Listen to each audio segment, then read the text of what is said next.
Hello and welcome to the second commentary on this channel. The first thing I have to say is part 2 is on the way. That's the first thing that everyone's going to say now because this video goes up and they're like, oh my god, where's part 2 for TFA Critique? It should be the end of this month because this primarily should be Valentine's Day right now. That's the 14th, right, of the February? It is the 14th, but I also got informed that there's a Welsh Valentine's Day that we missed. Oh.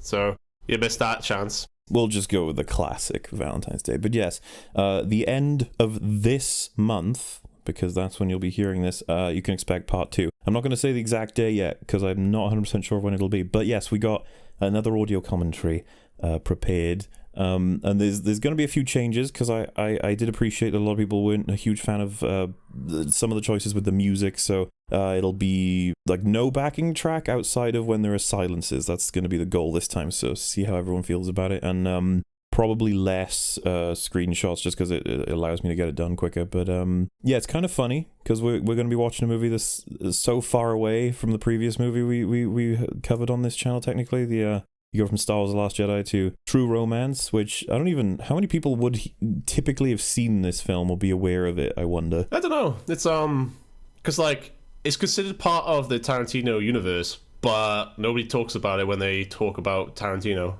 It, of obvious reason, I think, because obviously Tony Scott actually directed it and well, I don't know if he had a co-writing or whatever, but I know Tarantino wrote the initial script. But yeah, no, people don't talk about this film, like, ever, or reference it. And there's so much to reference, or there's so many good bits in it. This is a film that we actually enjoyed, disclaimer, you know? Oh yeah, this is an audio commentary. We get to talk about a movie we like. And it was just it's kind of like a holiday in a way, the whole Valentine's. We'll try and do one for like Halloween and Christmas, and I think that'll be it. You're still looking at Easter ones? Oh yeah, baby. Easter movies, man. There's so many. Upvote this video if you want Passion of the Christ as your Easter video. Easter order.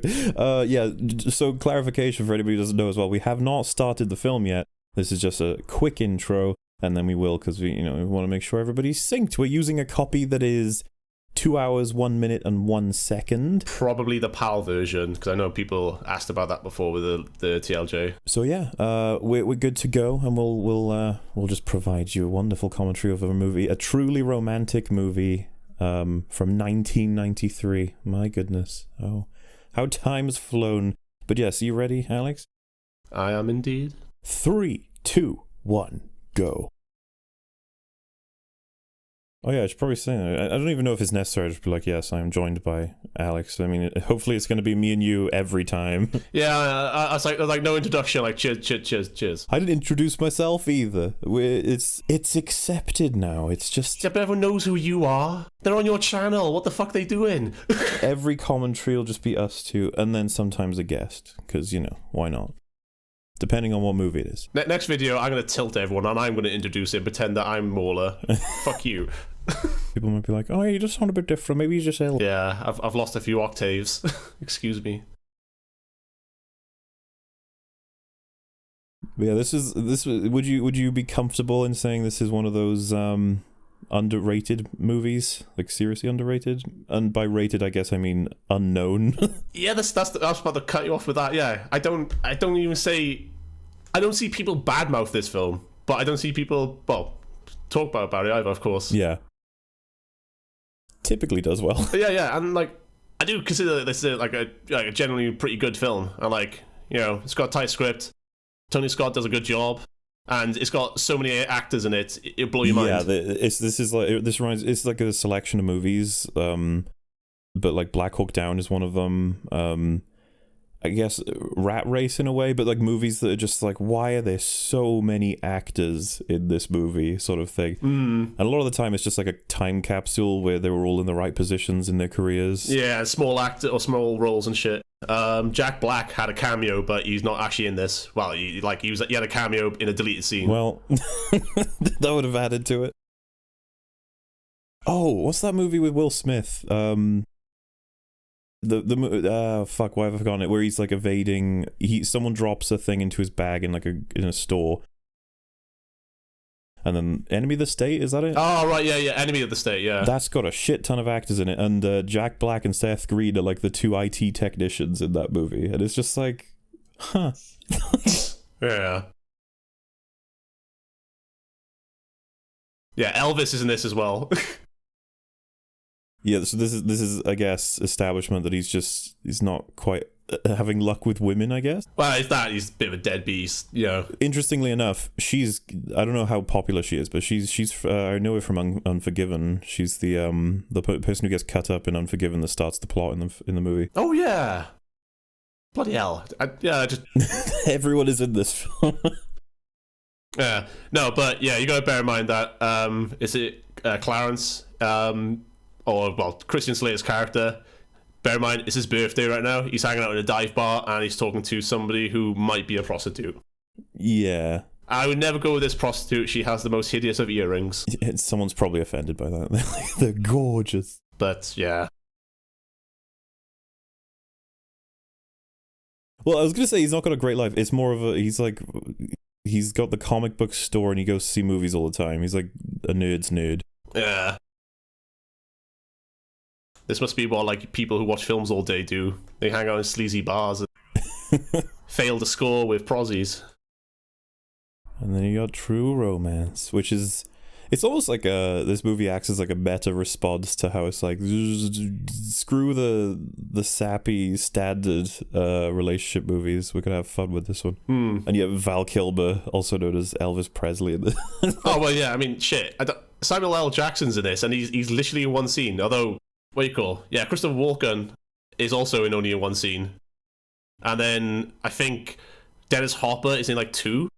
Yeah, it's like 2 or 3, but they really, yeah, like you get co-star and it's like the guy who's co-starring is actually in it more than Samuel L. Jackson in that. Well, like Gary Oldman only gets 2 scenes technically, right? Yeah, and like they're the best. What I would say is that Gary Oldman and Christopher Walken fucking kill it in this movie as the characters they're playing. Samuel L. Jackson doesn't really get a chance to. No. This is when Samuel L. Jackson, I think, was more just like, well, the black guy in films, like before he became like a star or whatever. I'm not too sure. Same for James Gandolfini's awesome in this as well. Yeah. Well, yeah, I love him. And Chris Penn and Tom Sizemore. Yeah. It's like, should we just name everybody? They all did a really good job. Yeah. Know him. I know him. Oh, yeah, know him too. But yeah, I really like movies like this where this just fucking stars everywhere. It's just like, oh, that's cool. Oh, there they go. Oh, look what's him. Before everyone costs too much money. But yeah, You're So Cool, the soundtrack that is in the background right now, it gets played a lot. A lot, yeah. So like a little bit. But the same to you, if you get Hans Zimmer to score your film, you're probably going to milk it. But yeah, I Harvey Weinstein. But yeah, we're aware of some tidbit fact things. I thought it was cool because I read that Quentin Tarantino sold it, and with the money he got, he bought the car that the Cadillac, yeah, what Vega drives in Pulp Fiction. It's just like, huh. Well, this is it, because again, being part of the Tarantino universe, Alabama is referenced in Reservoir Dogs. I think Mr. Pink, or is it Steve Buscemi who plays Mr. Pink? I forget. Yeah, that's it, yeah. Yeah, he references meeting up with Alabama later, and well, it's meant to be her. So that's one of her 4 days, is it? I think so, yeah. Oh yeah, Tony Scott. Got to get the continuity right to a T, you know? The Quentin Tarantino universe is... What's even funnier is that apparently this is only part of this script, because the other part, it got turned into Natural Born Killers, which I can actually see, to be honest with you. Yeah, well, it's meant to be after they, you know how they end. They go, spoilers if you're watching this, but you know how they get. It's recommended you watch the movies before watching the commentary. Probably should have said that. But yeah, them two now, when they finish at the end of the film, they're meant to go on the run and become, well, that was the other part of the script. Yeah, if someone did that, my immediate reaction would be like, why did you did that on purpose? Like, it's the way you did it. You're full of shit. Oh yeah, well, I remember watching this the first time and just thinking, God, this is like so like, well, she's so like not, I don't know the word, like forced. I don't know. Yeah. But obviously, well, I'm assuming you mean not from a script perspective, but from her character. Yeah. Like, no, yeah. Just the way that. Well, it's like, what the fuck is she doing? Like, and yeah. But also, you find out quickly why. Yeah, it makes sense. I mean, it's all very it's very Tarantino, isn't it? Like the whole, it's still a bit absurd even as a relationship, but it's still relatively grounded. And then he makes a decision of going for the pimp, which fucking drives this movie into insanity, basically. Yeah. Well, I think this gets brought up by pretty much any Tarantino film, but it's always the dialogue or this, you know, the writing between the characters is always pretty stellar. Yeah, is it the Sicilian scene? It's like referenced all the time. Oh god, yeah. And that, yeah. Oh, that was it. Yeah. This is apparently meant to be, well, as close to an autobiography as it could be for Tarantino. I have no idea what he's referencing. What what exactly does that mean? Like, I get it. He's like Christian Slater. You know, before he became famous, he hung out in cinemas watching, you know, dive films and all that. But it's just like, oh, and then did you pick up a bag of coke and get chased by the mafia? It's like, oh yeah, you know, casual weekend.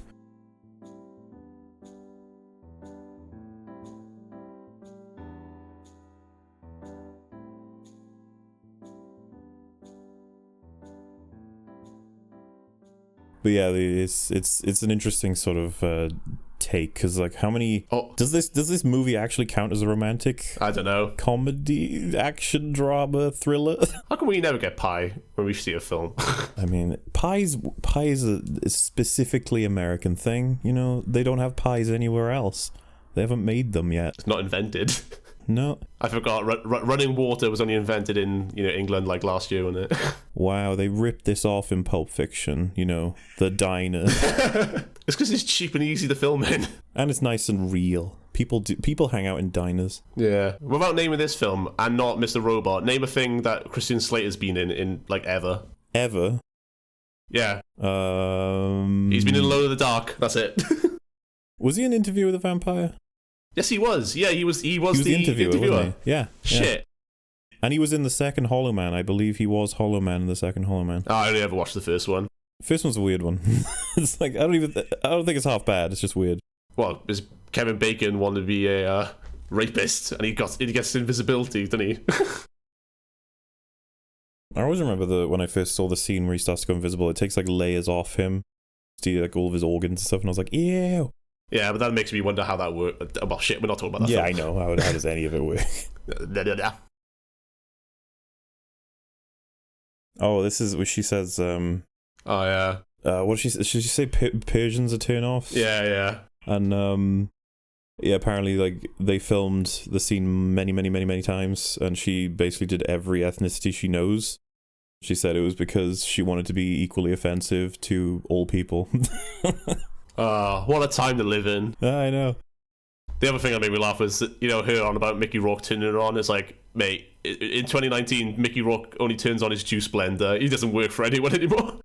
Was he? He must have been like, because I don't really know much about Mickey Rourke. Was he like a heartthrob before X happened? Yeah. He was a professional boxer.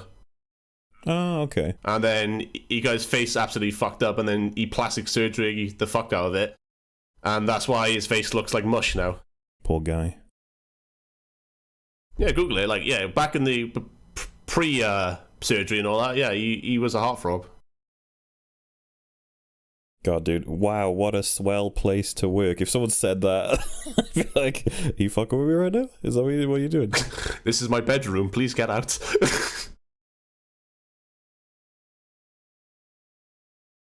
Oh yeah, and I'm not familiar with comics at all, but he has, is it like Spider-Man 1 or something like that? Yeah, Spider-Man issue 1.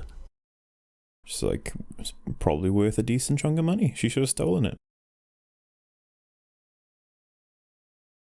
Instead, she fell in love.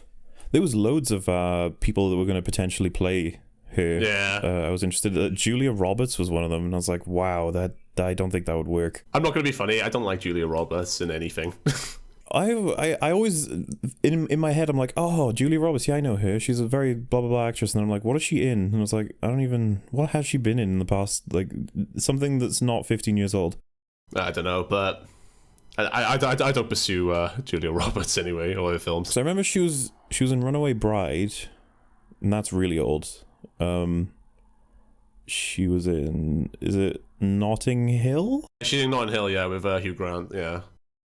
She's how many movies? Yeah, because Richard Gere and Hugh Grant, they were the two guys at that time who kept going into like awkward comedy movies, and she was always the girl in awkward comedy movies. I do love that he just has an Elvis bust in the background. Like he's like that. It's like he's like a weeb for Elvis. It's so funny. Can't go wrong with Elvis. Oh, we're gonna have to. Oh, actually, I forgot you're not showing this on YouTube. There'll be screenshots, but I will. I know. I just went. Whoa, you're gonna have to censor those nipples. God. I'll be careful with the screenshots. Can't be showing things like that. That's adult, that is. Oh boy, saucy. Yeah, it's like everything's relatively normal at this point. So if you saw this movie without any context, I think you'd just be like, "Oh, cool! I wonder where this is going to go." And you find out obviously that she's a call girl or whatever, yeah. and so you might be like, "Oh, is this movie going to be about how, you know, maybe she fell in love with her Mark to you know, and it moves on like that?" It's like, no. Yeah. This is a different kind of movie. Cause it's like vaguely normal for a little bit. Oh yeah, it doesn't. Look, because like fucking hell, dude, the ending for this film is insanity. Until Gary Oldman gets introduced, this is plain as straight. Yeah, there's not much, you know. All you've got so far is I don't want to call him a deadbeat, but I think I already did. Yeah, you know, on his birthday he's just doing this, and shit happens, and then it all goes out of control. Then. Oh, I found that was something I read as well. That Gary Oldman's prosthetic person from the Dracula movie, Bram Stoker's Dracula. Yeah. He contacted him to do the face work in this. So it was just like, yeah, and that. I was just like, huh, weird how that works. Yeah, because it's something like that for Predator, right? That someone was working on Predator when they were making it, and they originally had. Did you ever see the pictures for what was originally going to be the Predator in that movie? Yeah. It's like horrifically bad, and someone called someone in, and I can't remember if it was actually Arnold Schwarzenegger or if it was someone else. They called in specialists. Yeah, and they created what is one of the most iconic movie monsters in history. It's just like, oh well, good. At least we got that instead of a weird green thing. Yeah, I did love it because obviously when I was reading up more about this as well. Apart from Tony Scott selling the idea to Gary Oldman that he gets to be a black guy playing a white guy playing a black guy, Gary Oldman was really up for making a sidequel film based on Drax or on him, you know? I was like, wow. It's like, can you imagine having the film just Gary Oldman as fucking, Drax? Would that be awesome? Isn't it Drexel? Drexel, sorry, shit. Guardians of the Galaxy flowing in there. Whoosh. Yeah, because he said it's actually one of his favorite characters he's ever played, and I was like, God, and he was only in for a scene, like, one significant scene, and then, Yeah, it's an impactful character. It's absolutely like, you get plenty of like, what the fuck how did this guy get to this position? And who is, like, that's it. What's he all about? Then again, he's probably pretty offensive to have these days. White guy who thinks he's black. If he's actually described that way, maybe people will be like, well, we do have. Well, I say we. There are certain people in U.S. politics who think that. I'm not going to name drop. Well, interestingly, did you know that because it got cut, but it was originally the reason he was going to shoot the guy in this film was because he referred to him as white boy or something like that? Yeah. Well, that's Samuel Jackson's character, isn't it? He was meant to go, yo, you white boys or whatever, and then he was meant to get triggered by that, which... Yeah, I think it makes sense. I don't know why they cut that, because that would have been... Well, that would have been the extra layer to the already amazing cake that is Gary Oldman. It never ends with Gary Oldman. He's one of those actors. There's a couple of them where they show like the profile shot of about 15 different characters they played, and it's just like this person is a shapeshifter. Oh yeah. Oh well, yeah. He like Christian Bale love. What's the word? Well, immersing themselves as characters, or like getting like really into it, and obviously makeup and prosthetics or whatever is like a big part of it too. But yeah, he really really digs his stuff. Yeah, like Johnny Depp would be one of those people, even though people are less likely to reference him these days. They'll even like rewind about 6 years and people would be very in favor of Johnny Depp. Maybe more than that. Yeah. See, because yeah, if we want to be like, you know, critical of this, it's like, okay, love, they've immediately just sparked love, and it's like you just had a pie and a bad movie, and like that's it. But I don't know, it's endearing. I like both the characters, so it works. For me anyway. Yeah, the only thing would be he takes it really well, but the film puts that out there. She's like, you really are taking this really well. Oh yeah. And it's just implied, I think, that he's just happy finally to find someone. He's definitely fate found its way kind of thing. I mean, then again, the dude does let himself get talked by Elvis apparently into like murdering people. Yeah, do we ever? That's just a sort of thing to infer, right? It's like, is he mentally stable? Like, I don't know. Probably not. I mean, I don't think you could say he's mentally stable considering what he does in this movie. Well, yeah, because again, works in the comic book store like into his 30s or whatever, meets a girl, falls in love with her, gets compelled to murder her pimp, like literally just because, why not? I mean, yeah, that's what creates this film, that decision, and that decision is what encouraged by Elvis. You're like, okay. Yeah, I mean, like if he was like doing drugs all the time, at least you'd be like, right, they're on a drug-fueled binge, blah blah blah.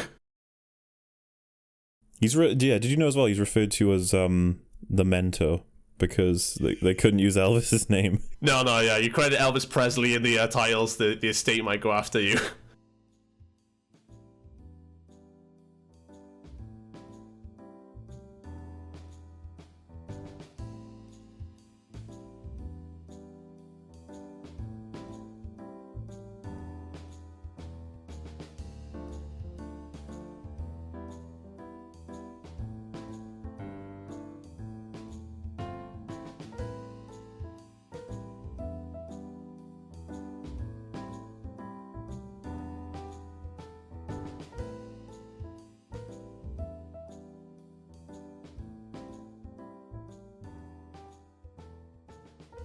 Yeah, there you go. So it's just the fact that he's potentially rough, I guess? Well, not that I know any pimps, but I imagine they're not the most respectable of people. Because, like, it's actually a fair concern to be like, he would probably come looking for what he would consider potential property, but it's still a bit of a leap, you know? Yeah. Oh no, Sam. This is one of them conversations that's it's just like worth being silent for. Like, yeah. I love how Samuel Jackson just looks exactly the same in every movie you ever see in him. Well, black don't crack. That will forever be a statement. He just, like, him more so than there's a lot of black actors that do age, like, as far as I'm concerned anyway, but maybe it's because, like,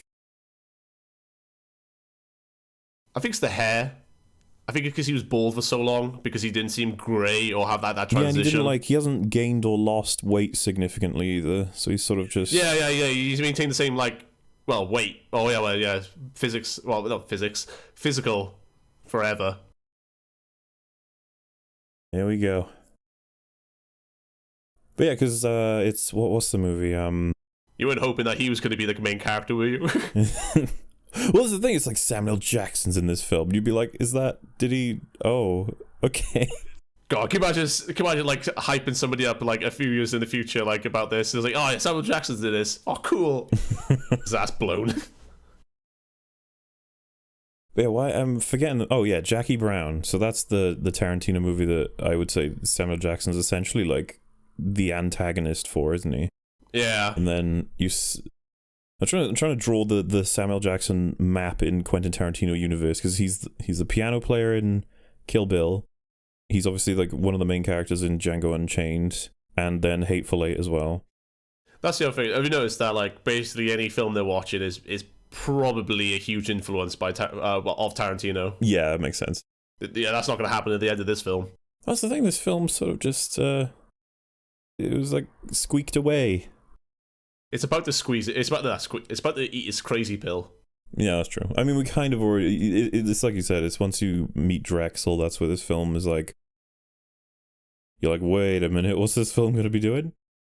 This is the thing. Did Elvis or his conscience, talked to him before? Did it ever go like, I think we're supposed to assume he's talked to Elvis as his mentor before, yeah. Yeah, because he's not he's not like going, oh shit, the king's here. And I know he's obsessed with him, but it's like you are actually talking, you're conversing with him right now. And hey, he said, shoot him in the face, put him down like a dog, and I'm pretty sure he does shoot him in the face, doesn't he? I shoot him in the cock first.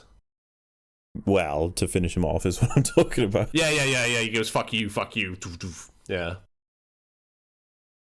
Such a strange role for Val Kilmer as well. Yeah, because you just think they could have just got anyone with, well, Elvis's physique and just, do a Elvis Presley impression and job done, like.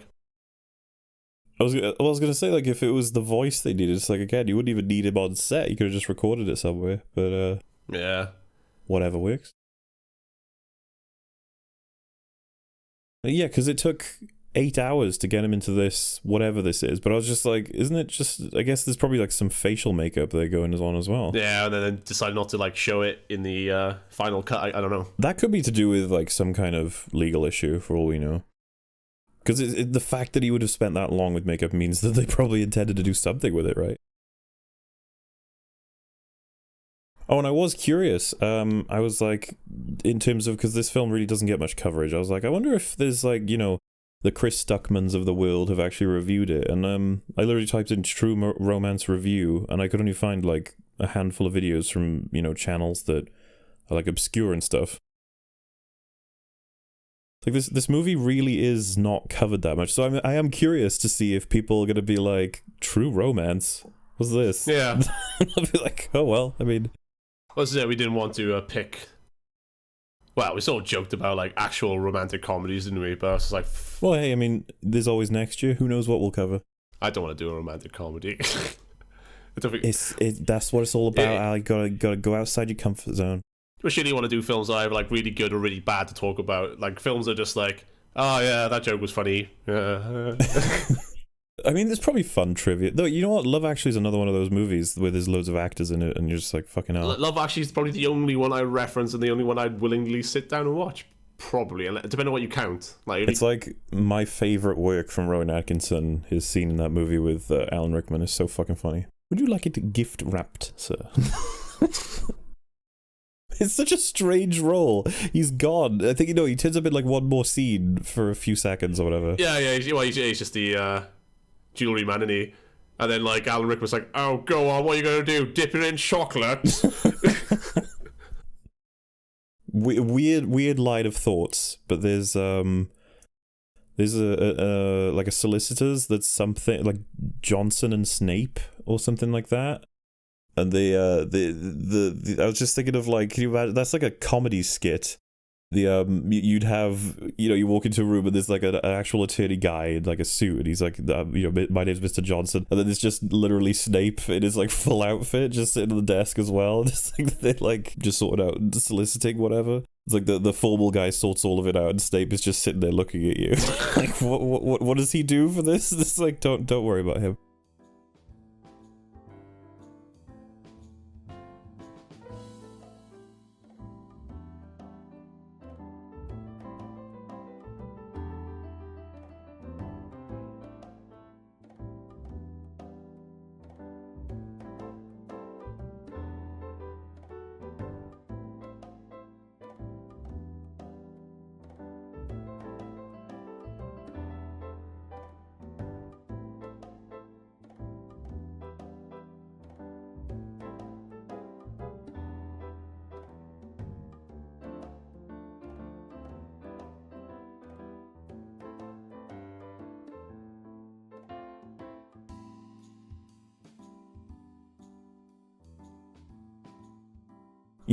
I could totally see people being like, fucking hell, this is a bit of a crazy decision. Does he know what he's getting into? Oh yeah, this is it. He talks to Elvis, he's got to be crazy to a degree, because this is just like, man, like, bear in mind, he's only coming here to get Alabama's things, and it's like, how many possessions do you really have that is worth going back risking your life for?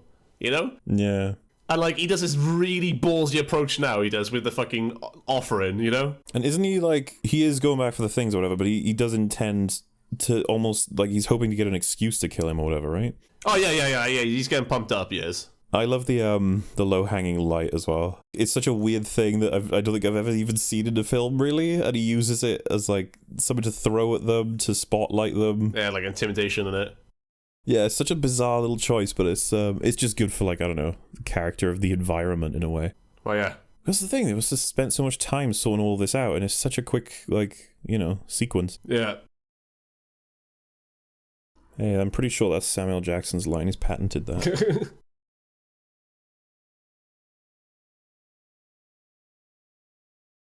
And it's funny as well, with all of these, like, extremely talented character actors, you probably could have shifted them all around. As in, Gary Oldman, give him a bit more older makeup, and he could have played the, the doddering ex-cop dad sort of thing. Dennis Hopper could have been Christopher Walken's sort of position of in the Italian... Is it the Italian mafia or something like that? Sicilian mafia? Yeah, they're Italians. They make the whole point that they're not Italian Americans, they're Sicilian. And then you got... Well, then you got the FBI with Chris Penn and all that.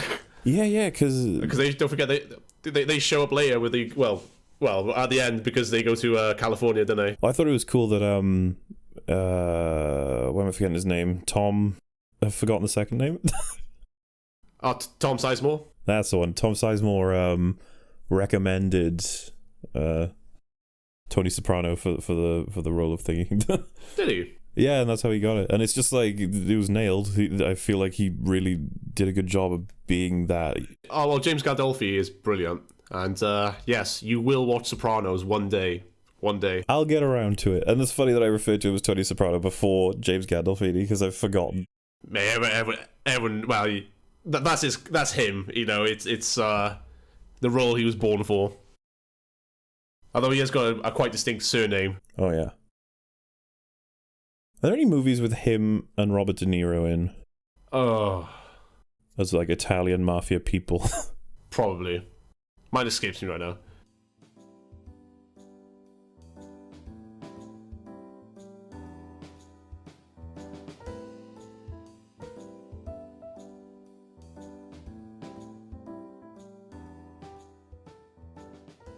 Yeah, by all accords, like, he should be dead now. I guess it works in his favor that Drexel don't do a man like that. He punches him a bunch. Oh, his hat looks a bit weird at this point. It's like flopping over. Well, that's it. Like, yeah, I don't think Drexel's like, well, he's all mouthy. Well, I mean, he does. If he has a gun, he's better I know. Yeah. Well, yeah.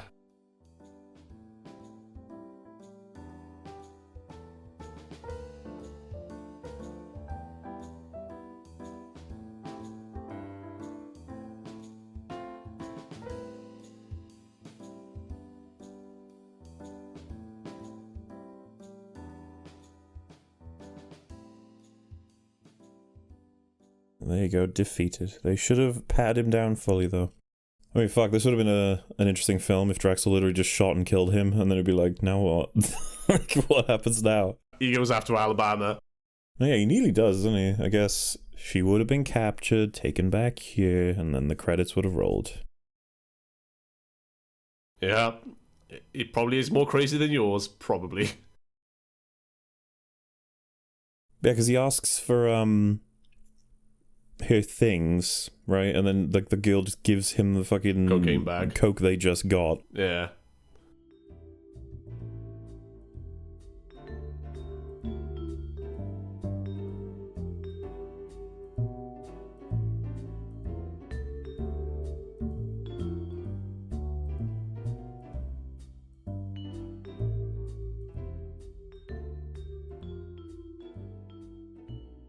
Yeah, I could have gone for a Drexel movie. Yeah, I really could have. Just retcon it, pretend he didn't die. Just shows up, 60-year-old Gary Oldman, still thinks he's black. Maybe that's the arc at the end. He realizes he's white. Do you know there's a movie where Gary Oldman plays a dwarf? No. You must tell me. Like, and he like deals with dwarf issues in the film, and it's like supposed to be taken seriously, but it's also a comedic. Wait, when you say dwarf, do you mean like short person, or do you mean dwarf like fantasy dwarf?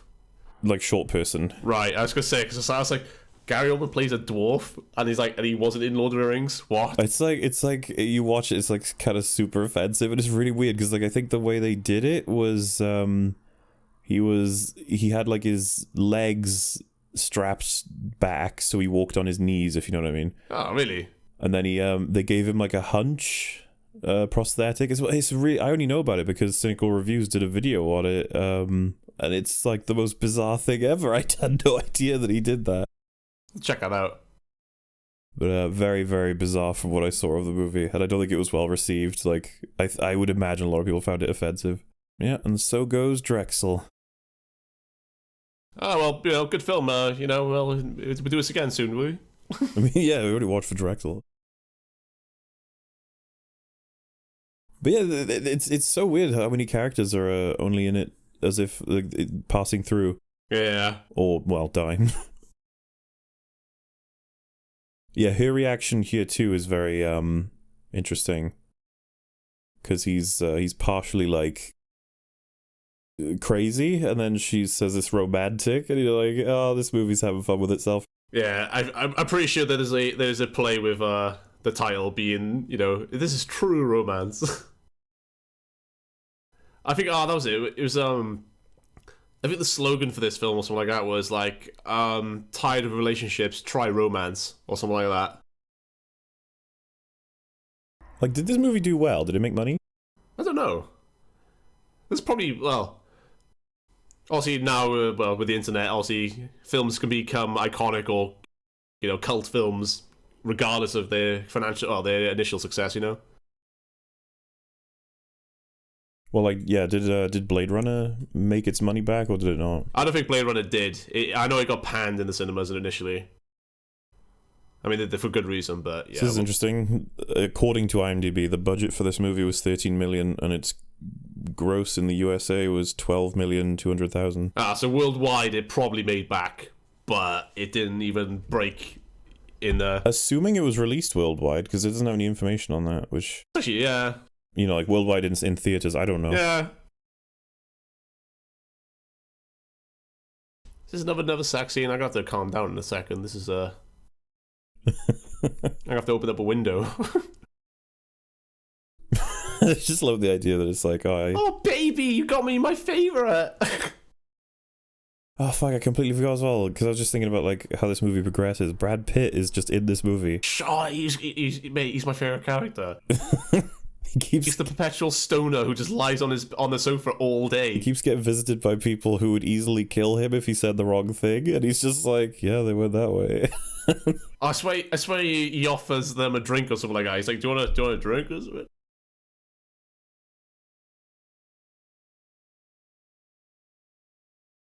Dennis Hopper. Dennis Hopper's awesome. You haven't seen 24, have you? The TV show. No. He plays a villain, and probably the best villain in it, and it's season 1, and he's Russian, and like he puts on a really bad accent, even though he's like the greatest villain in that show. He's like, Jack Bauer will face my wrath. he's proper hamming it up, and it's brilliant. But I would not actually recommend watching that show. It's not worth it. The things I always remember from would be Speed and Waterworld.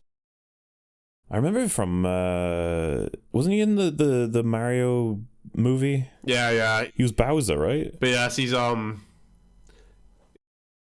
that clip that a lot of people use back in the day with movie reviews or whatever, with him in Waterworld going, "It does look like shit." And he was in what's it called? Something of the Dead, because it was made by George A. Romero. But what Day of the Dead? It's the one. I don't know if it was Land of the Dead. I think it was. I must admit, I've only watched George Romero films like once, because I don't get them or like enjoy them. Wow, that's a controversial take.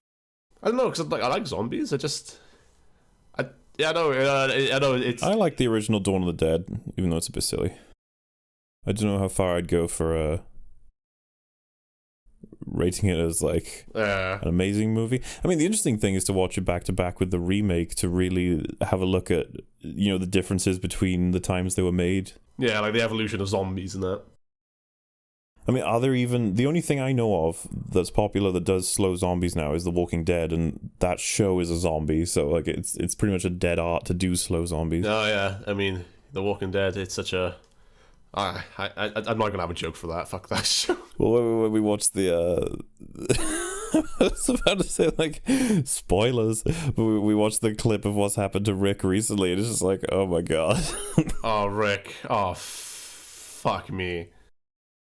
When you've creatively like gone bankrupt and you can't think of anything to like create a like compelling and, you know, believable scenario of how to like get him killed, you just have him fall off his fucking horse. Well, from what I've heard, he got airlifted out in the narrative or something, or like driven out by a van, and the idea is he's going to be out of the season, but he's going to be coming back for a potential trilogy of movies for The Walking Dead to finish off the show. I'm just gonna say it. Why even bother? Money, that's why. I know that, but... And you gotta feel bad for the dad here, because living in the RV essentially is what this is, and he's just like a probably nearing retirement cop who's had a good track record for his whole life. It's just like, thanks for this, because he gets like a nice little bit of torture and then murdered thanks to giving this guy a little bit of help.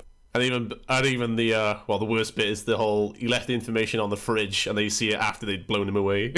Yeah, it's a pity, because, you know, there's so many scenes in so many movies deal with that differently, but maybe they could have had him give them a fake address. Yeah.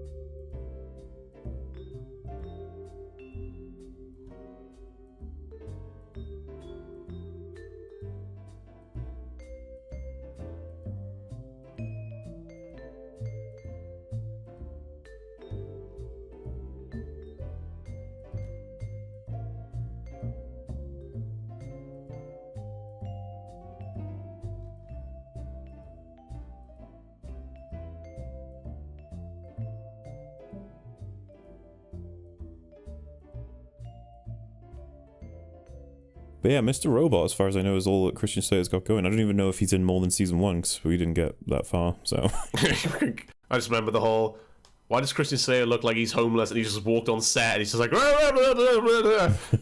and then we're just like, kind of like, oh shit, is he an extra? No. Mate, he was in Alone in the Dark. That movie was directed by Uwe Ball. That guy's a hero. Oh, mate, you don't ever want to do a film on or a video on him. He'll challenge you to a boxing fight.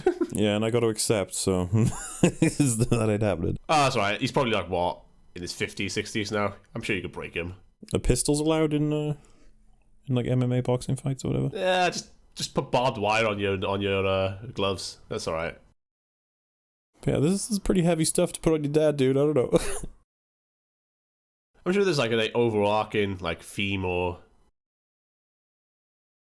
Poor Dennis Hopper. thing for the love in this film, but like I'm just like, oh damn, Dennis Hopper, you're too much. You don't deserve the fate that you're about to get.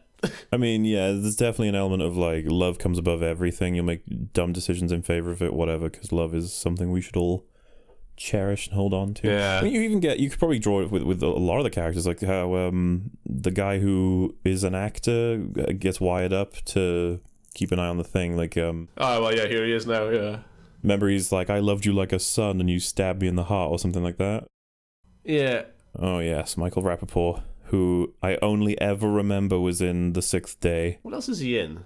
Do you ever see that movie? Not many people I was gonna say, like, do you remember anything about it? Because I would entertainingly explain just the premise in a couple of sentences. Go on. So it's like cloning is introduced, it's the future, and Arnold Schwarzenegger is like a airplane. Oh shit! Yes, there we go. Yeah, I know. Yeah, and I kind of want to see that movie again for the so bad it's good element. I remember enjoying it. It's so dumb. That's always going to be Running Man for me. Like for Arnie films. Oh, well, as far as I remember, that's actually a good film. Ah, here is Sub-Zero. She's like, no. Yeah, but that's it, isn't it? It's like... It's cheese. It's that's the point. It's a TV show. It's supposed to be played up. I will say... Fucking... When he calls the guy a Christmas tree. Yeah. I will say, I don't know, it's a cliche from me. I do prefer the book for Running Man. It's got a completely different story and ending. Yeah. Yeah, that's fair enough. I haven't read it, but Well, Arnold Schwarzenegger's character in that, to end the game, he flies a plane into the television studio, kind of like 9/11 or whatever, like in terms of airplane attack. that was probably... Oh wait, that was before 9/11, so... It was before, but I think they just didn't want to film a scene with a plane. For probably money wise. Also, does the character, because he survives the film, right? Yeah. In the book, he doesn't. He goes out guns blazing. But yeah, Michael Rappaport's in that movie, Sixth Day. I can't remember him in that role.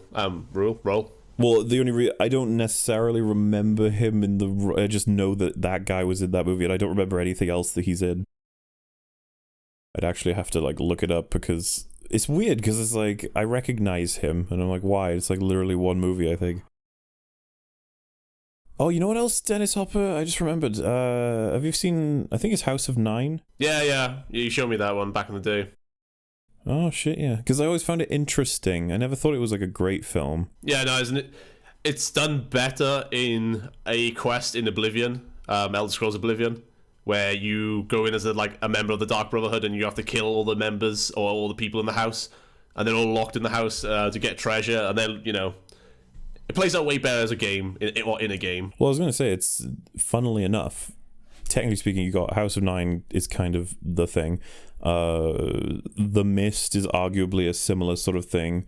The Divide is another movie where they just movies where there's a bunch of characters locked in a place and they eventually want to kill each other. Oh yeah. No, in this particular comparison, it's the same premise that there's treasure or there's some sort of fortune or something in there to get, and they're all locked in, and they're not explicitly told they got to kill one another, but they do got to. Well, they all think that they think it's all innocent and nobody's gonna get killed, kind of thing, and then it's a sick man's game kind of thing.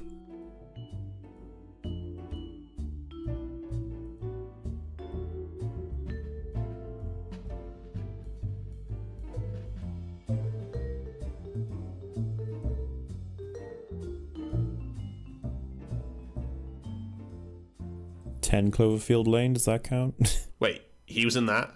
No, I'm just saying a movie where there's characters stuck in a thing. Oh, right, yeah. Well, we'll talk more about that later. I'll have to explain it to you or show you the quest. Oh, well, I mean, I understand what you've said. You don't need to show me it. I wanted to show you it. It's probably one of the best quests in Oblivion. Oh, high praise. Actually, it's genuine. No hyperbole. But yeah, thanks, Dad. Enjoy that kiss, because that's the last good thing that happens in your life. Yeah. Also, yeah, I don't know if you wanted to, but let's play a drinking game every time you hear the fucking theme song in the background. Yeah, it's like a bad theme or anything. It's just like, you play. I know. Like I said, you play it a little too much. Yeah. Did I tell you as well? They I can't remember who did it. I think it was O2, like the mobile company. But their helpline or whatever, at one point they had the license or the rights to this song, and they used to have it as their waiting music. That used to drive me insane when I used to have to call them up as part of my job. They got the license, damn it. But yeah, such a because mainly everything in this movie is Christian Slater's POV. So we had that one scene where he's, Michael Rappaport's trying to be an actor, and you're like, how is this gonna play? And it's like, oh, he's his friend. You're like, oh, okay, yeah, all right. That's the other thing. Big props to that guy. He's got a telephone in this toilet. I mean, obviously, it's his office while being his toilet, probably. Well, yeah, he lives in California and he's an out of work actor. That's probably his office. I was just thinking about it. There's a couple of digs at his acting ability in the film. If you remember, they're like, oh yeah. I told him you were good. I lied and stuff like that. I just realized that the only reason they have the scene before this one is to show us how bad of an actor he is, rather than just us going on, the comments. Yeah, before it gets super meta.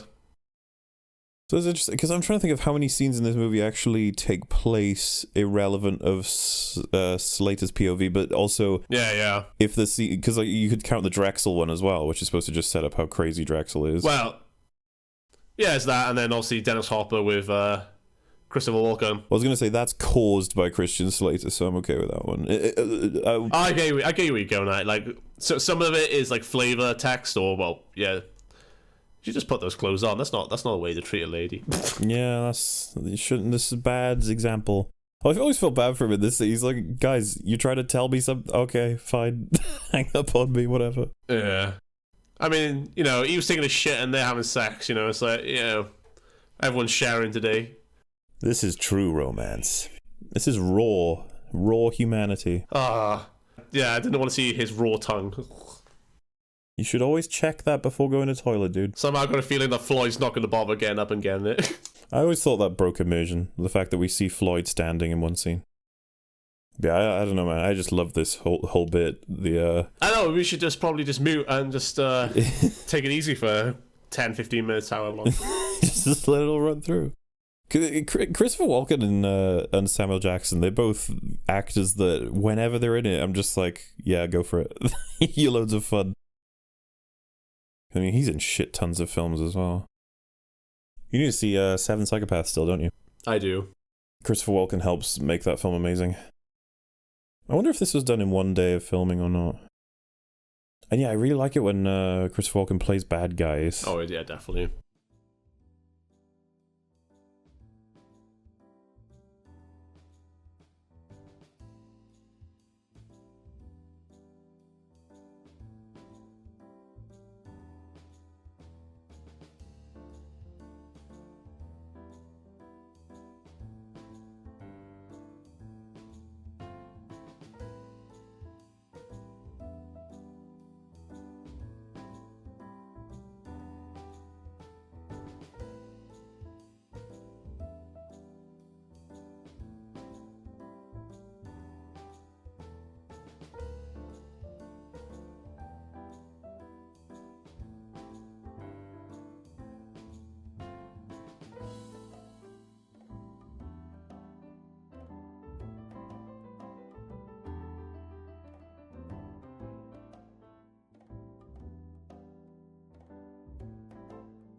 Oh, no. But like, something he does in a lot of his movies where he goes like, he's like, da da da da da da da. Like you'll go really deep at one point and you're like, oh shit. Yeah. You really don't want to get on my nerves. I know you have these issues, but don't fuck with me. Oh man, there's hours of untapped footage that you've never seen where Christopher Walken back in the 90s, he was in a lot of FMV or full motion video games. One of my favorite was The Ripper, and he plays the detective Vincent Venata. Can't remember his surname. But yeah, he's just like he's trying to track down Jack the Ripper, and oh god, he is priceless in it. Oh yeah, Vincent Magnata. There we go, I got it. But yeah. I was gonna say it's been a while, so I understand if you can't remember. But I have told you, like I watched Spoody's take on all of that. Yeah, no, Spoody did it. Well, yeah, he did it. The just desserts, it was perfect. His wrist tracks on it. Hey, who thought there was going to be a Spoody reference in this? That's going back, isn't it? Going back some internet years. I saw a Babylon 5 reference in the Discord today. Oh, fuck off! Where? And I was like, oh, Alex should see that. Oh, I missed that. I do like the little details here, like, Clarence is an absolute fuck up in terms of his execution, to the point that he left his driving license at the scene. Yeah, and, there was a nice bit of Drexel grabbing it, so we knew that's like it's like, oh, that was there. Yeah.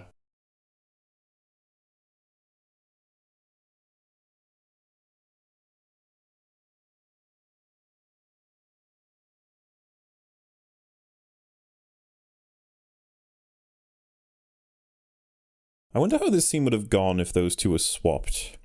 Like, I wonder if they could both still nail the flipping characters. I don't know what you're talking about. Do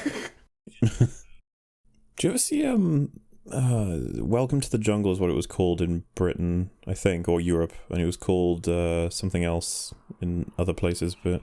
Is that with The Rock? Yeah, and doesn't it have what's his name in it, Stifler from American Pie? Sean Scott or whatever? Yeah, and Christopher Walken, they're the three. Yeah. And it's there's a couple of films called Welcome to the Jungle. That's the interesting thing. He'll get like 5 results or whatever on IMDb. That little look he gave him then. Oh.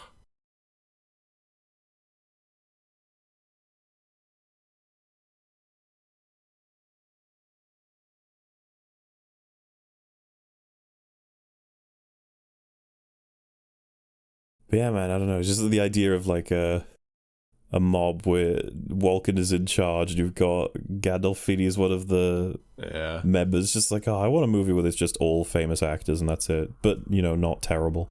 Like that, what's it called? Movie 47 or some shit like that? The movie that's only starring famous people and it's a series of skits and it's like the worst thing you'll ever see in your entire life.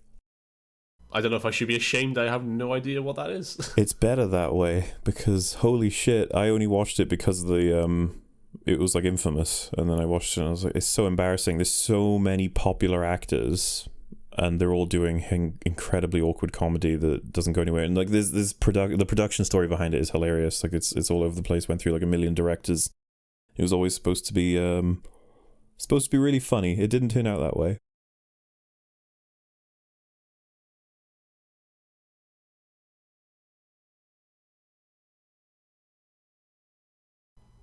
I just love it. Let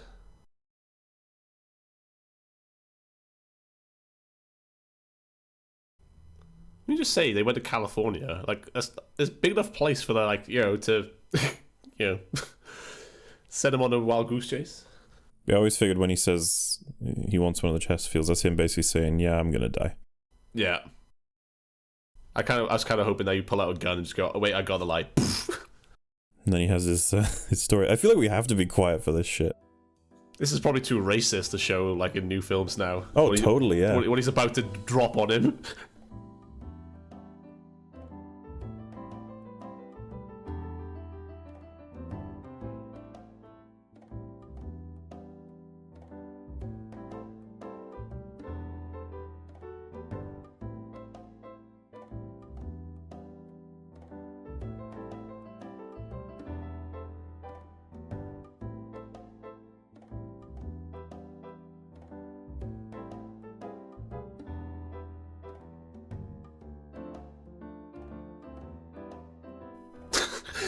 That little smirk.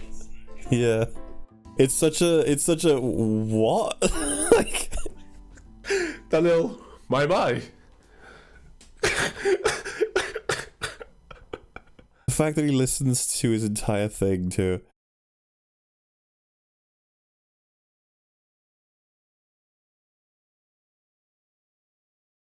He's like, what the fuck is going on?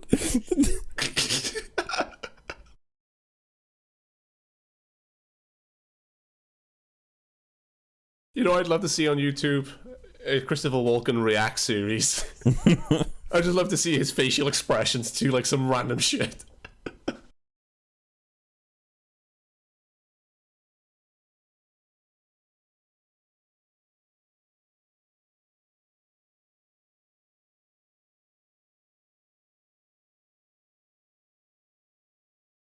Somebody Wikipedia this.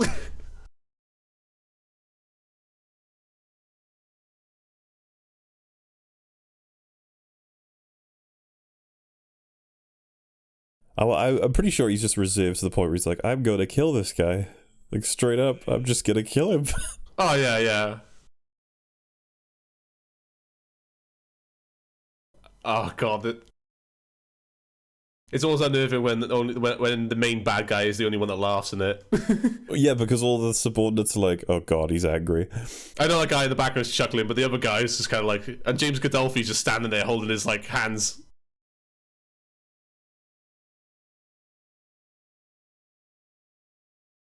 I feel like Tarantino movies are the only ones that can get away with this shit now. Oh man, that bloody meme where have you seen it? Like, it's Charlie and the Chocolate Factory when he gets his golden ticket, and it's when an actor gets the script to a Tarantino film, and it's like they get to say the N-word.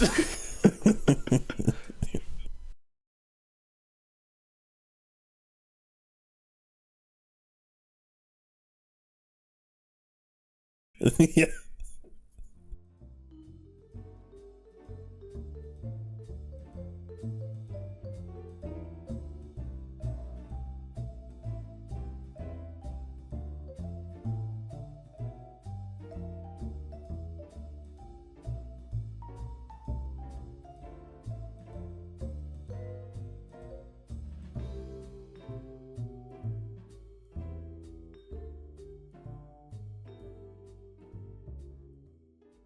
So better enjoy the cigarette quickly.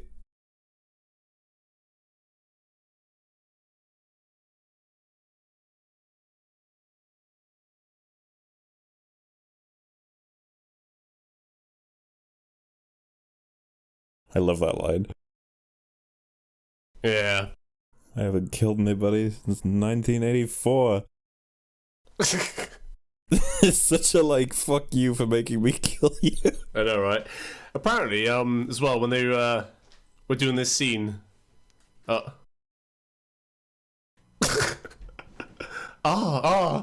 the summary of the scene. Yeah, apparently when they were doing this scene as well, Dennis Hopper was concerned about the gun, or the prop gun, going off in his face, or so close to his face. And Tony Scott got the gun and said, look, it's harmless, and he put it to his head and pulled it, and it actually caused like the barrel extended and hit him in the head, and he ended up bleeding really badly. Well, that's not the best way to reassure your actor of safety, is it? Yeah. Well, I mean, it's still better than Brandon Lee, rest his soul. But yeah. Could you just imagine just being like, you know, you pick up the gun, oh, what are you doing, you pussy? Look, it's harmless. Look, bang, bang, bang, boom. Oh. Just blood everywhere. Like, ah. Oh shit, I'm dead. Yeah, Brad Pitt. Those gun sounds as well, man. Like, it's so indicative of this films coming out nowadays. You know, like the boom, boom. Like, it's yeah.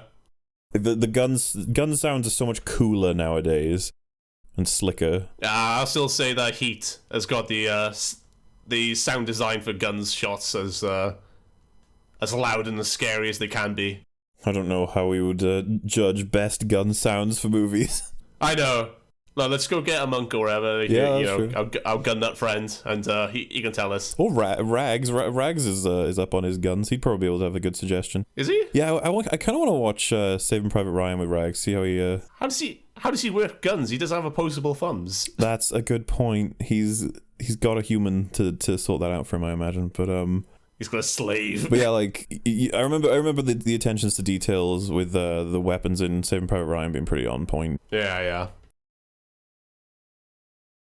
Gotta love the I forget the make of the gun or the name of it, whatever, but the one that it pings when you fire the last shot. Oh, carbines. After you shoot. I don't know what specific. Yeah, the clip when you go. Ding! Yeah, and it's like that. It was considered like a flaw in the weapon that your enemy would know when you have to reload. Yeah. But it's cool.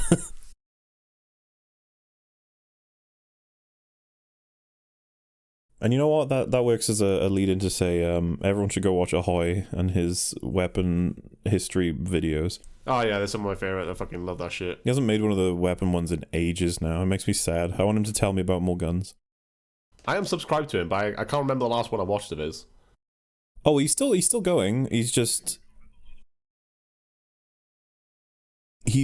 made he made the history of Polybius video, which was really good, and he's got a Secret of Monkey Island series, like retrospective, and then something about the Amiga. They're all good videos. It's just that I don't know, I found his gun videos badass and informative. But hey, you know, I'm similar to him in that I'm just like, don't I'm not going to push him to do what I want him to do. Just do whatever he's good at. Well, you're not going to be a whiny entitled piece of what? Well, I've said this before. It's amusing to me the idea that it's like, do you take recommendation stuff? And it's like, I mean, I cover like 5 things per year, so it's pretty much impossible to do anything but what I want to cover. Well, yeah, you could be added to the list. The list is like somewhere. It's a long list. Well, what's cool about the audio commentaries is that we'll probably be able to get a few things covered that I just don't plan to make a video on. Like, oh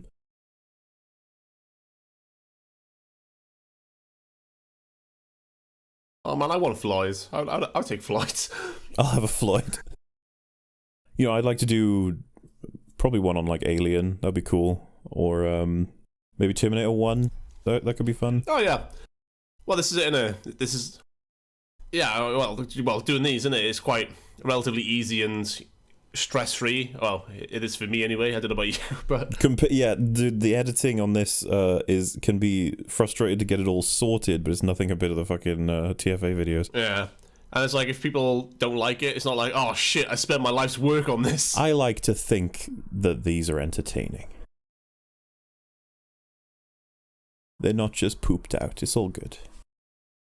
And I mean, like I said, I'm okay with us looking into see what people would want us to cover. I imagine they'll just want us to cover wherever we're passionate about, mainly.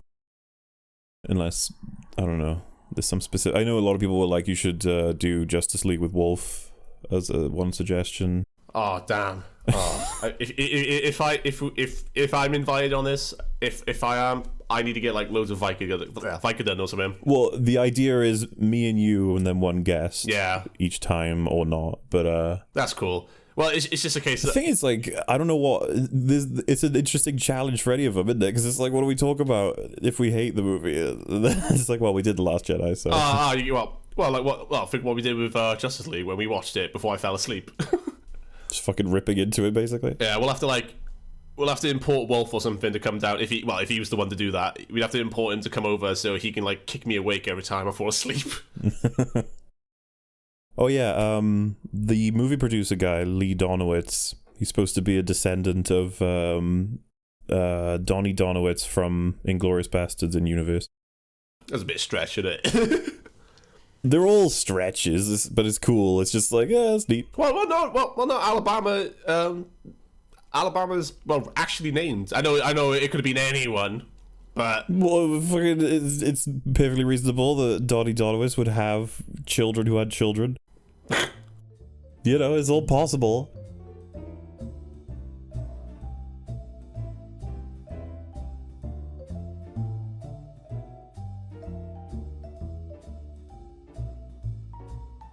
Oh yeah, I don't know if you read this bit about that actor, absolutely shit scared of roller coasters, on motion sickness and all that. And when you're watching this scene now, you'll be able to tell the difference between the first shot and the second shot of him doing this, because on the second shot when he was on the roller coaster, they doped him up with something weed, I don't know, but watch the guy's expressions now, because like sometimes he looks happy, other times he's shitting himself. It's not him. It's Michael Rappaport. Him. Oh yeah. Oh wait, yeah. So, and he's gonna. I haven't actually seen it knowing this, but I've heard that he goes from scared to apathetic, back and forth. Yeah. He goes from bricking himself to like completely unfazed by his surroundings. And yeah, because it's the idea of like, well, they say no one knew on set that was an issue he has. And I just like to imagine that a lot of actors will just not tell anybody about these things, because they'll just be like, I just gotta do the job, gotta get the job done, and hopefully it'll give me another chance at getting more jobs in future. Yeah. Well, to be fair, man, I mean, like, you know, even stuff like diabetes or whatever myself, I don't, like, you know, tell my co-workers I have it, you know, not because I'm, like, afraid to or something like that, but, again, yeah, you just want to get on with shit, and I don't want to use it as, like, a crux or whatever. But, yeah, here we go. Wow, he screamed like a girl properly then. I was gonna say, was that his voice? He screamed a higher pitch than Alabama.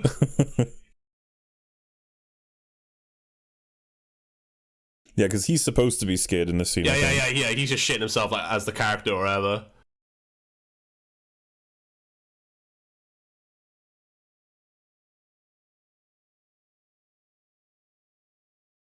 Gotta love the way they filmed this.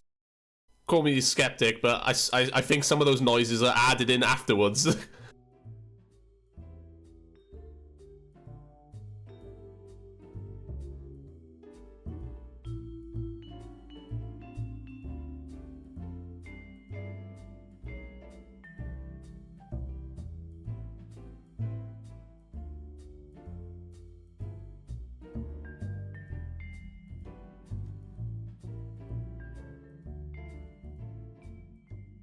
Oh, he's actually like managed to throw up on his actual clothes. Ah. Like I said, what I read, it was Rappaport. It wasn't this guy, but I mean, it's kind of hard to spot. Yeah. IMDb lied. Maybe it might have been just the fact that you could just see him between the seats, and he just wasn't as thinking about it. Besides, I mean, it would be a fun thing to actually tell people about if it legit happened on set, even if you can't really see it. Yeah.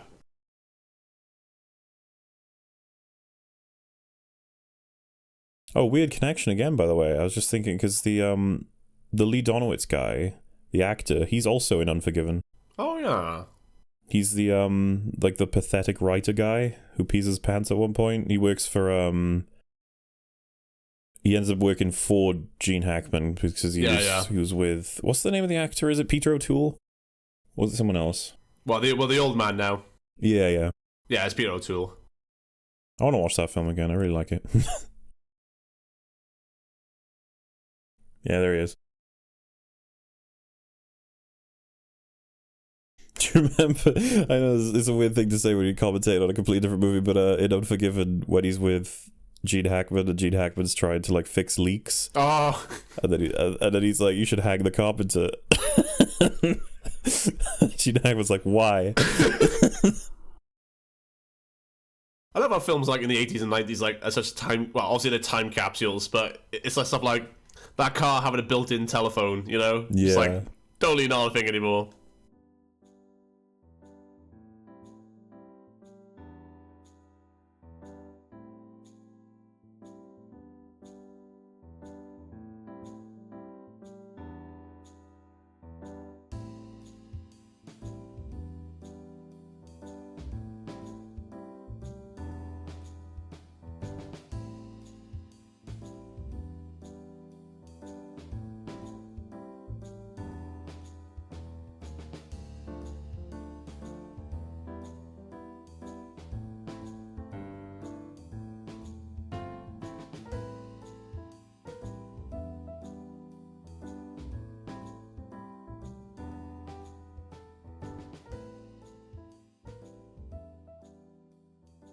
I was as shocked to find out. For some reason, I didn't know that, but Gene Hackman's like not done any acting now since like 2004. I assume he's retired. Yeah, he just straight up retired. He announced it in like 2000.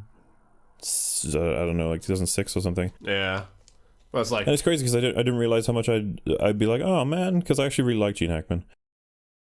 Yeah, I really like him in Runaway Jury. I think that's his last movie. No way. Let me check. that's something that's worth checking.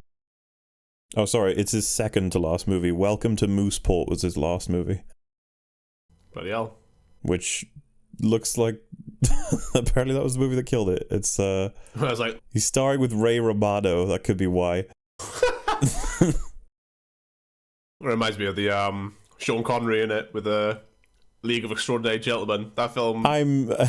I'm sure. I know the quality or the end product is not that bad, but I know that the production, well, the making of it, yeah, pissed him off so much that he quit. This is the thing. He's cool in the film, as in the most accurate rifleman in history who wrangles up a bunch of the craziest blah blah blahs. The film itself is a bit crazy. I haven't seen it in ages, but I remember it being insane. Yeah. But yeah, it was a production side thing from what I remember. That was just a nightmare. Bring the whole cast. Little did he know he spoke in meta. Yep. It is sad to think though, because I mean, Sean Connery's still alive, right? Yeah, he's still alive. I wonder how many movies he may have made if that had been a smooth production. Do you remember how that film ends? They imply there's going to be a sequel. Yeah. The Sean Connery dies, or Alan Quatermain, doesn't he? But then the witch doctor implies to bring him back to life. Also, yes, there is this film. I keep like jumping off other films. Oh yeah. Hey, here we go. So in terms of cameos with Brad Pitt, is this your favorite, or is it what do you call shit? Deadpool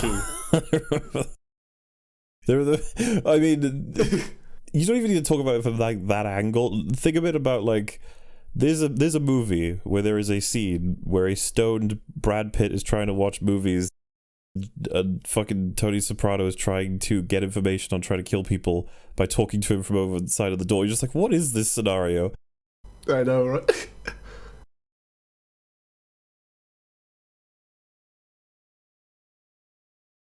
What is the movie that like propelled Brad Pitt exactly? Is it Fight Club? I don't know.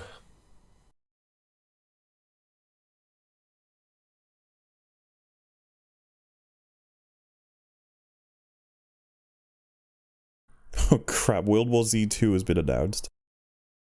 Well, good luck, Brad.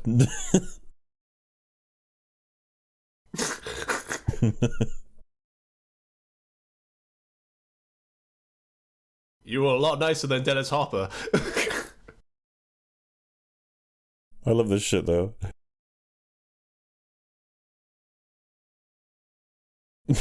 Don't condescend me. I'll fucking kill you, man. Takes his roach. He's like, yeah. Oh shit, we got the This is the thing, this movie's full of that scene moments.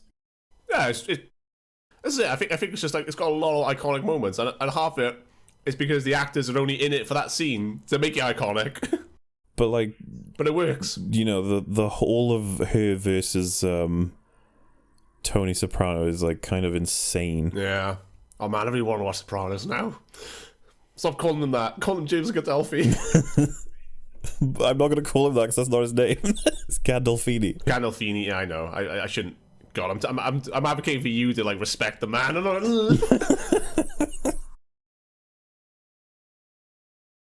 Oh, he's just such a creep. He's brilliant. I mean, yeah, the way this slowly degrades and how it ends, like all this is great.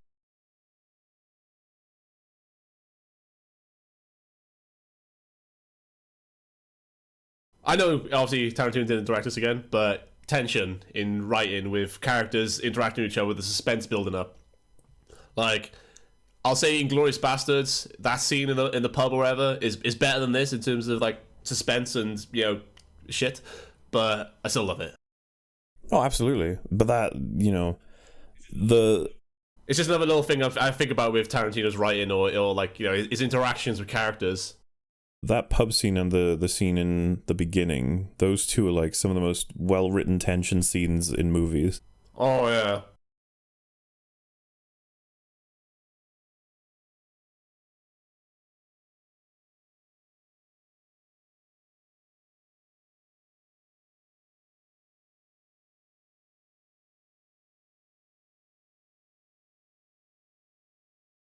And that's where she doesn't even believe her own lies. Yeah.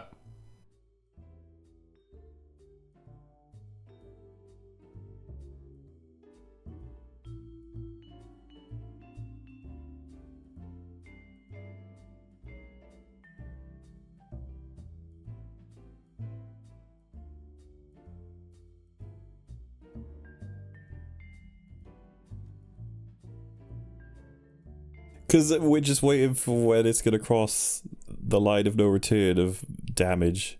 Yeah.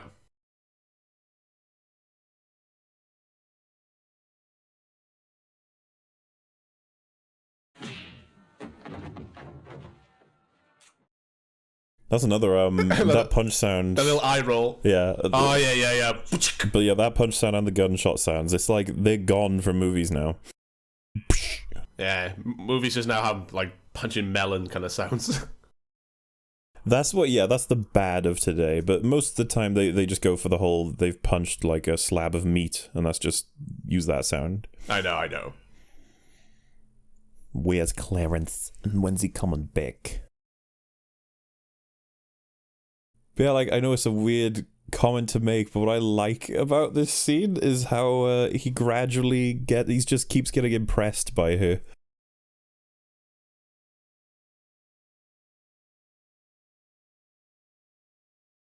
By her resilience. Yeah, and it gives her the upper hand. It's just like, honestly, it's really well done. Like, for a scene where a man is beating the shit out of a woman. Well, instead of just being like... She does end up winning, so... Yeah, instead of being like just gratuitous, like, oh yeah, you all wait for this scene, you're actually like, oh damn. Well, I think that anybody who's watching this would have been satisfied with how it ends, considering how it went.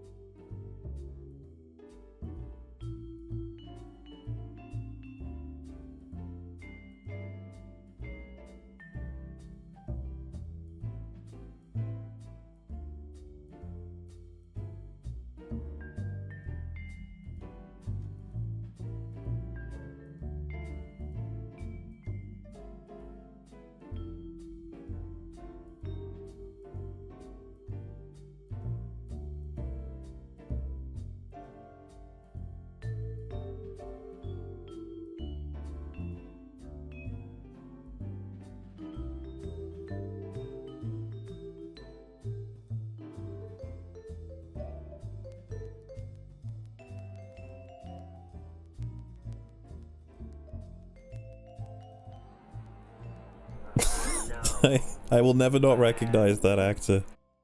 He's the one from The Rock. He's one of the soldier dudes who lives to the end of the movie. But Nicolas Cage puts one of the green sludge things into his mouth and he like melts. I can't even remember that sequence of events at all. It'll be on screen. I'm showing it right now, just because it's just his face is so very specific, and I think he's got the same hair as well. But the thing that gets me about his character in The Rock, you remember the plot of The Rock, right? Yeah. So like, when Ed Harris has basically made it so that they've only got one rocket left, and so they can't even threaten to get the money, as in like fire one rocket and then threaten another one. All they can do is fire one rocket. Yeah, they got no leverage afterwards, yeah. But they're like desperate to fire them, and I always remember being like, why are you so desperate to murder everybody? I thought this was about money and you can't get it anymore, but you're still like, we have to kill the people. It's like, okay, why don't you just leave? That's another I don't even know how to fully judge The Rock as a movie exactly. It feels like a time capsule movie again.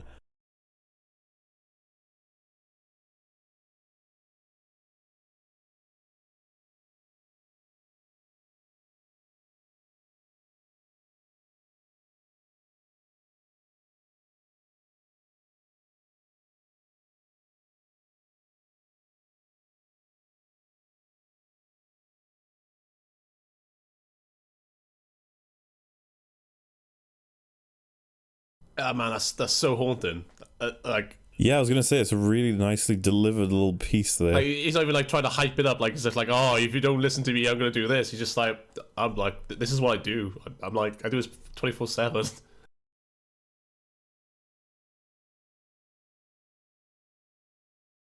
And the idea that we were vaguely or sort of invested in the whole Christopher Walken character. Yeah.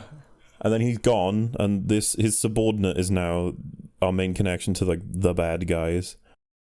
And we've already been given a chunk of character for him, and obviously the idea is that we're not actually spoiling anything. We're saying all this, assuming you've watched the movie. But like, he's about to die. Yeah. Oh, don't forget, Christopher Walken, he's not even the big boss himself. He's the subordinate to Big Blue Lou or whatever, which you never see. So he is the de facto boss in this film.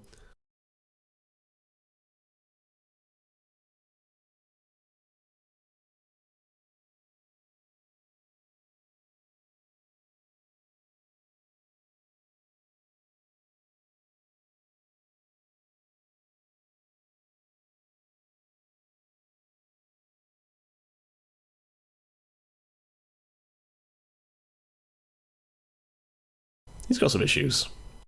Yeah, a little bit.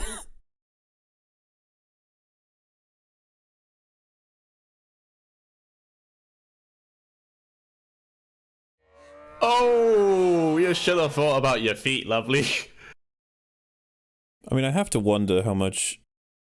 Man, you'd have to put quite a bit of pressure on a corkscrew to get it through a shoe. Well, she just threw a weight on him, didn't she? Or down on the foot, rather. I still can't see it going that far, 'cause it'd be pretty tough. No more Mr. Nice Guy. But yeah, I can't imagine he would have been really happy with her having plunged it into his chest as well, but Yeah. That's the one thing. Is he really, like... Is he just hoping that nobody will come and investigate this? Or call the police with, like, the commotion? yeah, it's pretty loud. Does he really care about that at the moment?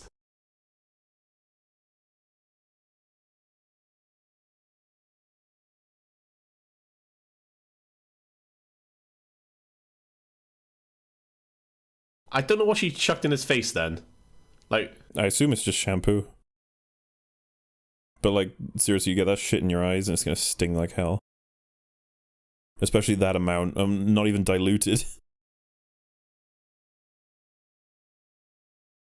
But yeah, that's, I mean, this bit's just straight up rough. Like her, Oh, plunging him in the back with a corkscrew. No, I mean... I'm not even talking about what we're actually seeing here, just here is a character having to deal with this shit.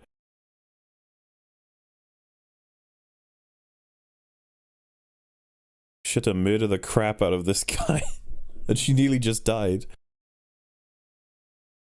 And Christian Slater's what, like, Get a burger. had a bit of food, talked to some guys, it's like, let's come back. He's like Yeah, he's delivered some Elvis trivia to somebody, and he's like, I've done another, good deed of the day.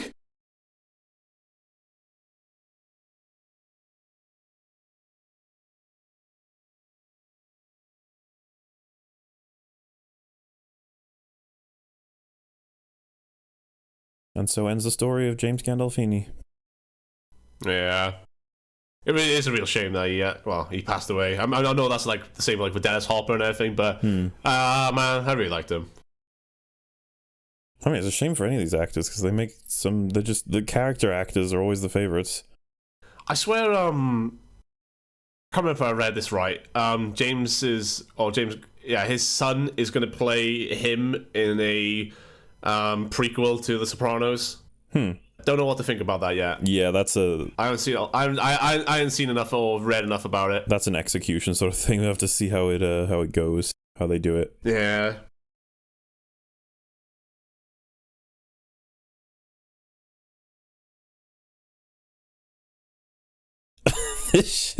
I forgot how this scene went before rewatching the film. It's funny as hell.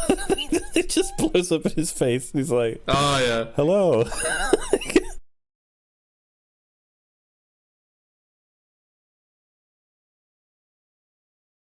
Oh yeah, the amount of time it takes that officer to get from just opening the door there to this car is insane. Yeah. He's walking in like slow motion. Yeah, he is the most slow officer ever. Oh dear.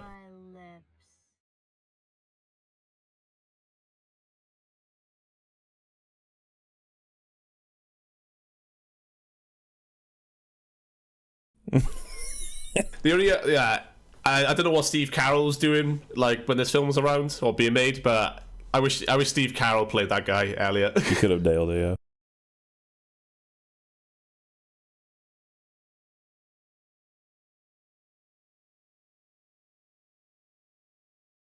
Oh yeah, and I don't know how true this is, but apparently all of this is improvised by these three actors.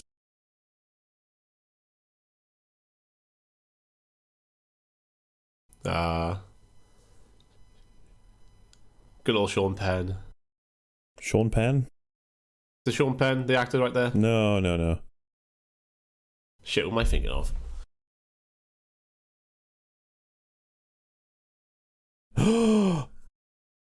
Oh no. You have to stop bleeping this. Oh shit, Chris Penn. And Chris Penn's the fat guy. He's the one in He's in Rush Hour. He's in Reservoir Dogs as well now. Oh yeah, but he's Rush Hour man for me. He's the one that Chris Tucker blows up or tries to blow up. But yeah, this is very Guy Ritchie sort of thing, right? When you get the three factions that are huge clashing all at the same time for different reasons. Yeah. He's in like a million movies. Less so past a certain point, and I think it's to do with drugs, right? As far as I'm aware. But he's awesome in Saving Private Ryan and Black Hawk Down. Yeah. Just reminding me of like LA Confidential right now. Yeah. The chief actor, the actor who plays the chief there, I'm trying to think of what he's in. I recognize him in a lot of stuff as well. Is his name James Cromwell? Or am I thinking of someone else? No, James Cromwell is guy who dies in iRobot at the start. Oh yeah, no, I thought you meant the chief in LA Confidential. Oh no, I meant the chief in this film. Oh yeah, no, I don't know that guy.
Yeah, it's crazy to think that this film only narrowly made back what it cost. Because I'm assuming they would look at that as a failure because you'd need the marketing budget would have been probably overflowing that. Then again, maybe the fact that it wasn't marketed was why it didn't make money.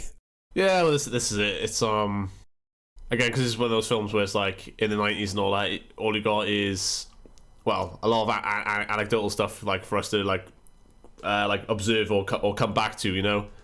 Not many people well, as you said with like YouTube, nobody's like really documented this video or that film, you know, like nobody's ever really like covered it. Well, and I know people will do it for the meme now, but I hope we get a I've never heard of this film comment, and I'm really glad you guys covered it because now I've seen it. I hope we get that comment, but like a genuine one, not someone doing it just because we said it. Well, no, well, I mean, yeah, like well, if you're if you're already watching it up to this point and you haven't seen this film, then you've kind of fucked up. But this film should be watched first time without, well, us blabbering on.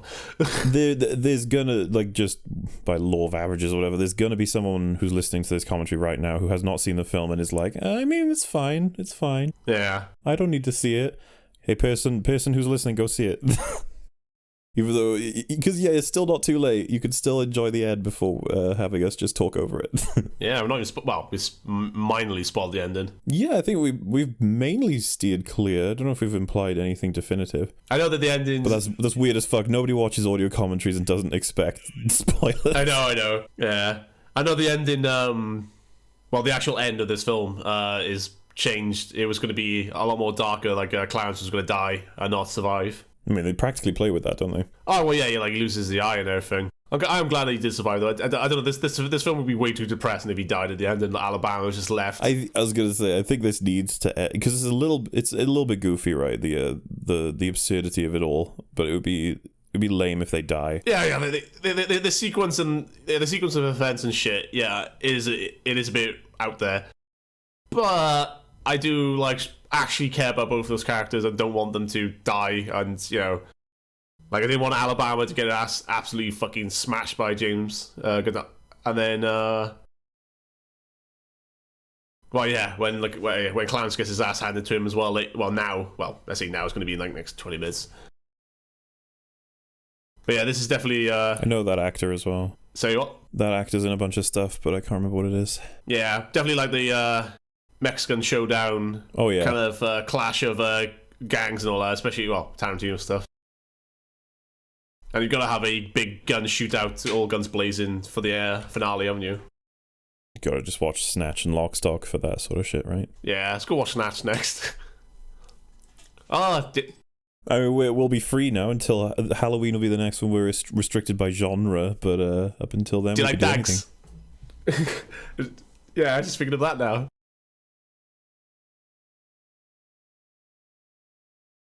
That's alright, me too, but, you know, for other reasons. This is what I sound like when I'm doing mic tests. Yeah, like, how do you even... What would the genre be for this film? How would you explain it? Crime? Thriller? No, it's not a thriller. I don't know. It's crime drama. Crime romantic drama. Romantic crime drama. It's like, it's so unique, you'd be like, it's true romance, it's the genre.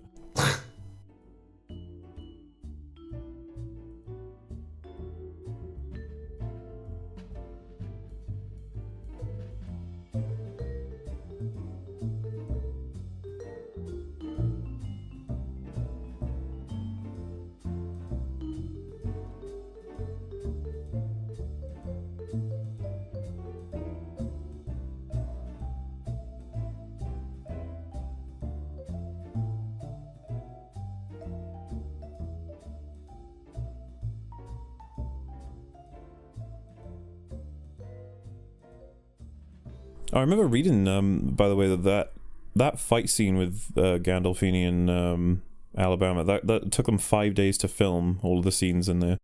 Damn. Which is like, it's kind of insane. It's like, well, you got to think about like stuff like shots, transitions between shots and the continuity with makeup and all that shit. Because, well, like I was paying moderate attention to it. And, like, yeah, like the blood on his hair and Alabama's like facial wounds and all that, all consistent, you know. Yeah, she's got a scar now. He's like just a lovable idiot. Well, yeah, he doesn't need to be in this movie right now. Didn't he get killed? I mean, fuck. If we're going full spoilers here, no, he gets out. He runs away after he throws the coke up in the air. Oh yeah. And I think that's probably why it'd be like, it'd just be mean to kill him. He's the unassuming friend. I mean, shit. I wish Floyd came and he just sat in the back of the Cadillac just smoking weed the whole time. Yeah. And like all the cops just pull up and like all guns blazing and he's just like, shit, man. Yeah, like when they pull away at the end, he's still in the back. Just he's just there. He's like, you won't believe what happened. The cops came.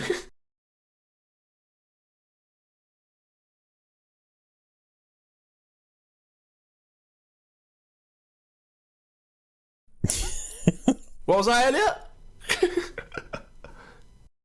Didn't quite hear you.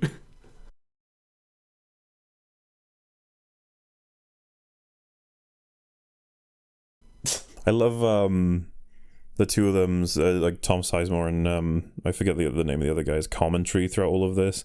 It's like they're watching a fucking football game. Oh yeah. Like they get so into this shit.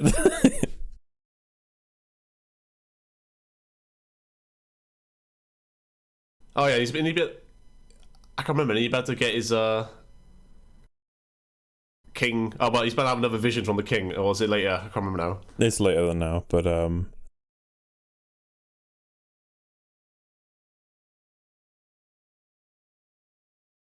yeah, he's done. He's gone. He's bluffing you. Can't you see that?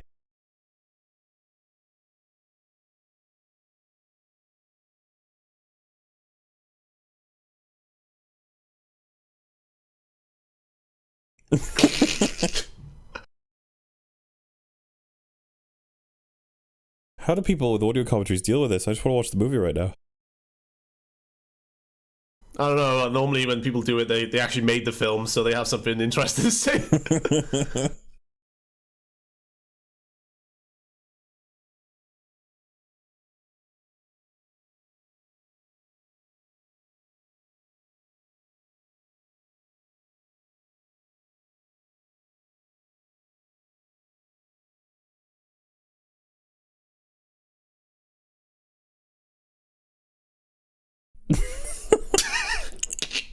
He's so into it. I love Tom Sizemore to do like football commentary. Yeah. I'd love to see like a football player get on the floor.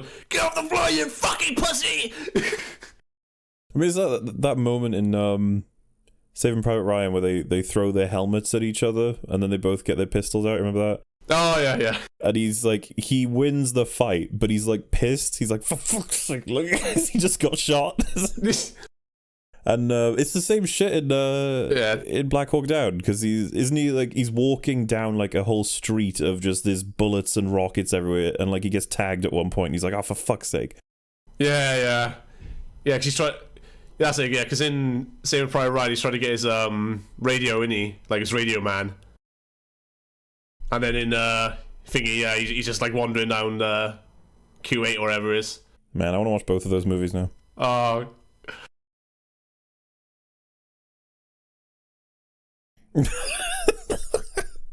This is so stupid. Oh yeah, a bit of Soundgarden in the background.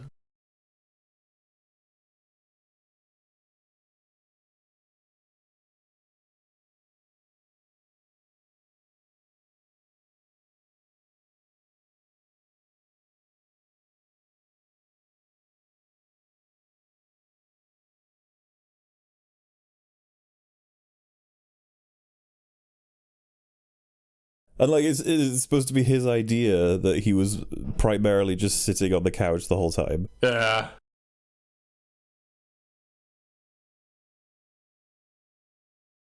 Oh, I love that. He's like in that sort of I am stoned, but oh shit, that is a gun. I recognize gun. Yeah. But yeah, that's it now. All the pieces are set essentially. Yep. All the cameos are done with, I think. This is the beginning of the end.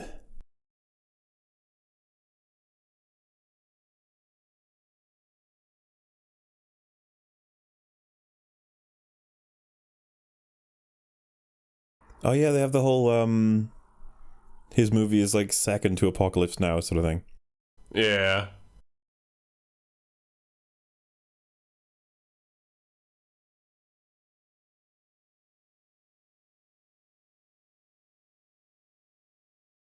You got like MP5s and shit. Look at you. Yeah, but they're allowed to bring it. It's different.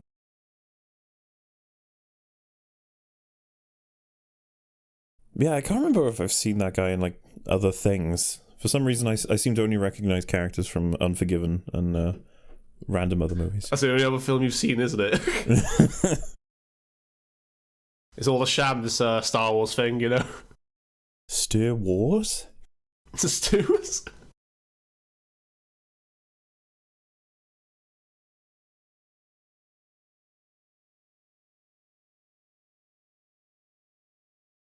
But yeah, such a crazy finale, because it's like the film starts out, two people meet through circumstance, fall in love, and it's like now they're doing one of the biggest deals between a movie producer and Coke. Like Coke deals, yeah.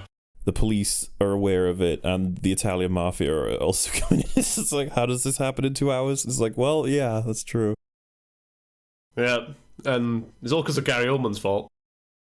If he didn't beat up Alabama, he would Clarence would never been bothered to go and get retribution, would he?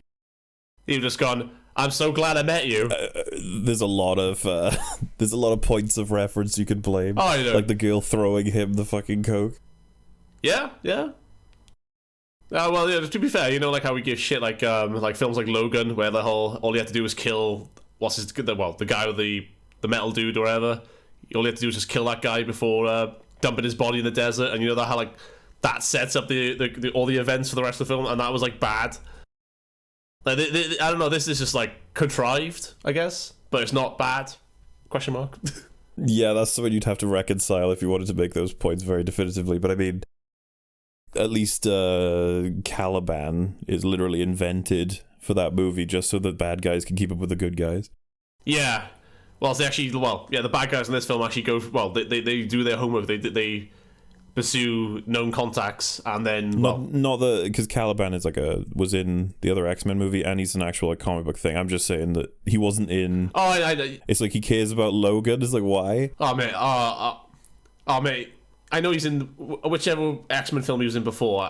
You can clearly see it didn't have an effect on me to even remember, because I remember when I was watching it. Well, it was Apocalypse he was in. Oh yeah.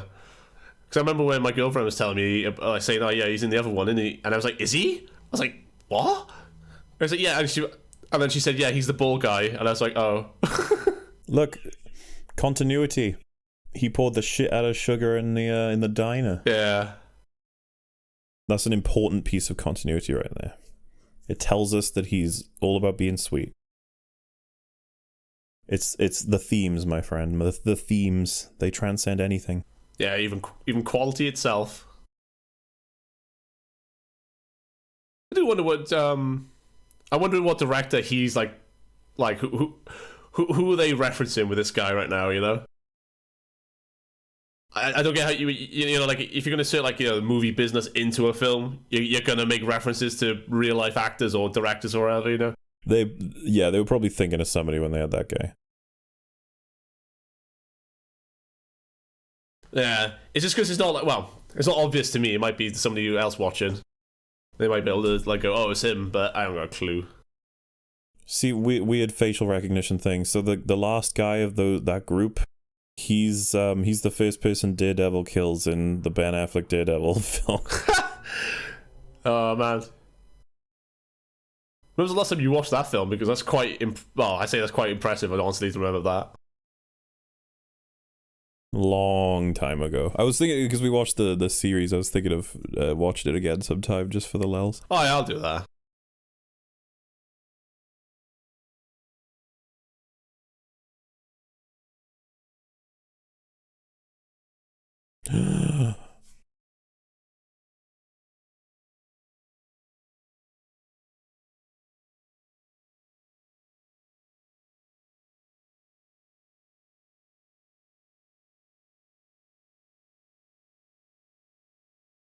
Yeah, they highlighted themselves. Michael Rappaport, there's no reason he's there. It's like, who are you? Why are you here? It's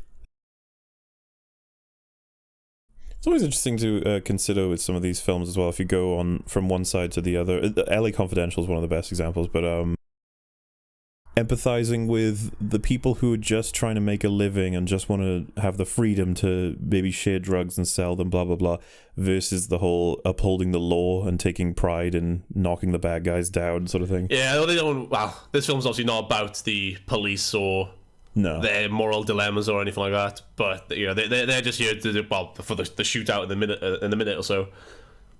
But no, I totally get that. Yeah, because shit. I'm trying to think of the one film that really, the letter of the law versus the spirit of the law. That's like a key line in it, or a key theme. This escaped me a bit.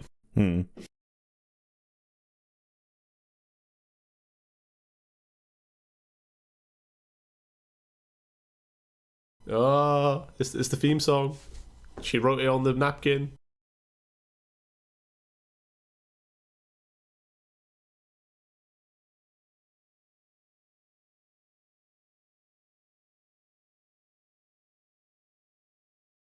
Oh yeah, Christian Slater never finds out his dad's been killed in this, does he? No. But he does survive at the end, so he could have retroactively, but yeah. Yeah, we'll assume he does eventually. And there was a whole other movie where he tracked down Christopher Walken. Gary Oldman teams up with him. What remains of Gary Oldman's face? Oh, he didn't have much of a face, but at the start of the film, did he? Whoa. Yeah, that move, it was a bit dodgy. It's like, you gonna shoot me? Oh, okay.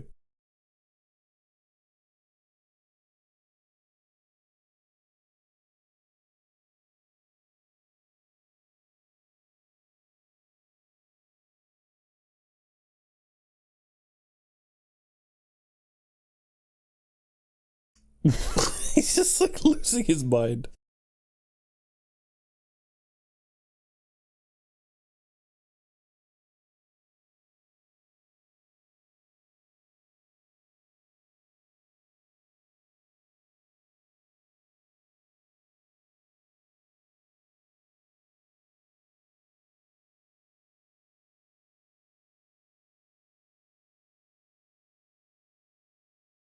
Time for the Elvis pep talk. The Elvis, yeah. I mean, you know, because all of this comes from the decision to kill Drexel, so...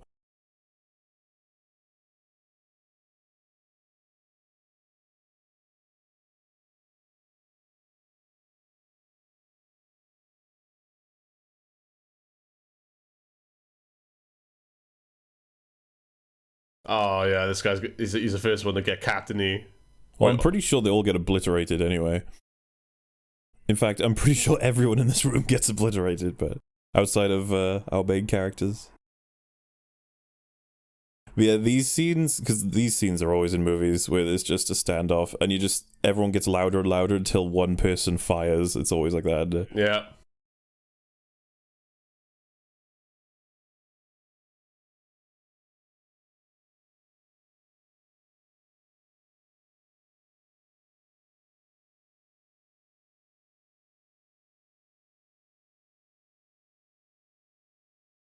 I fucking hate cops. It's a character detail that they needed in order to maintain this standoff for a moment. What did I tell you?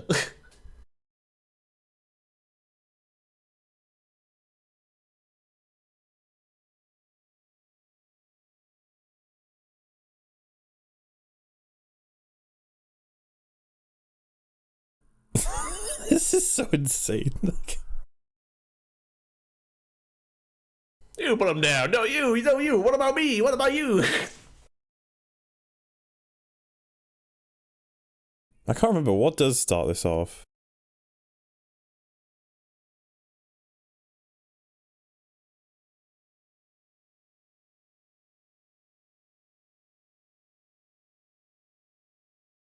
You seen Tombstone? No. No. Oh shit, that's like Val Kilmer's potential best role. Well, obviously Doc Holliday, man, he's a classic. that's another one to add to the list. I will say. I mean, I quite like Tombstone. I don't think it's like a amazing film, but it's very much the Doc Holliday in that movie is very much a Jack Sparrow of that genre and era in terms of he was just really cool. Yeah. I just googled him, and did you know that there's going to be another Top Gun film called Maverick next year? Why not, right? Everything's getting remade. I mean, no. As a sequel, like Maverick is Val Kilmer. No, I mean what I'm referring. I mean just taking a franchise because you know everything's either remade or soft reboot is the new thing. Oh yeah. And so it'll just be the same thing again, more than likely. Well, if Val Kilmer like loses enough weight so you can fit in a cockpit again, I mean that's a victory. That's racist.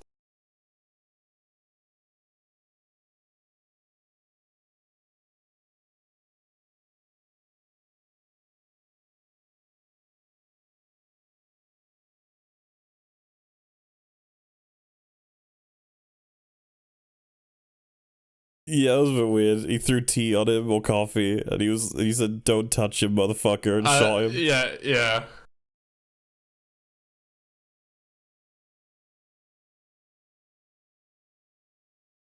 You gotta love, because this exact thing happens in The Rock, from what I remember, when they have a shootout. But they'll let you know who dies and how, because they'll each have their little like, you know, moment where they're just getting shredded by bullets.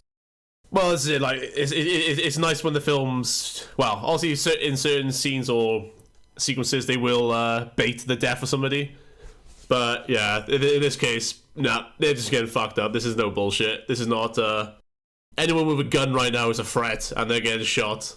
Well, you just said bait. It's like they bait Clarence's death. Yeah, that's because they were gonna. Well, he was gonna die. Shut up. Also, that light source. Yeah.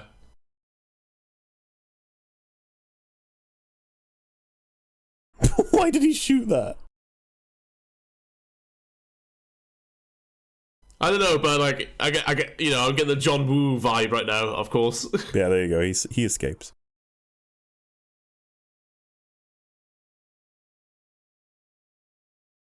You got red on you. Oh man, those are easy to potentially commentate on. Yeah, you just laugh the whole film and it's like, we're not funny.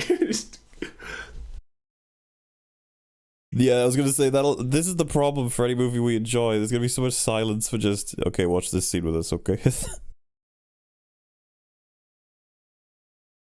Come out from behind the couch, Joe.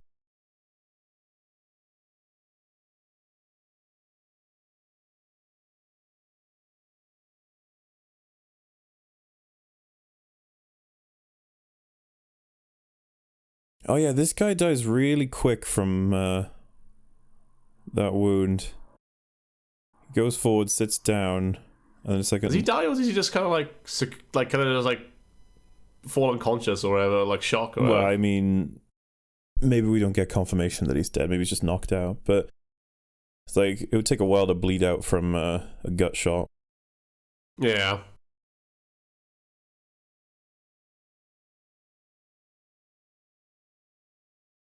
Oh yeah, he just executes this guy, doesn't he? Yeah.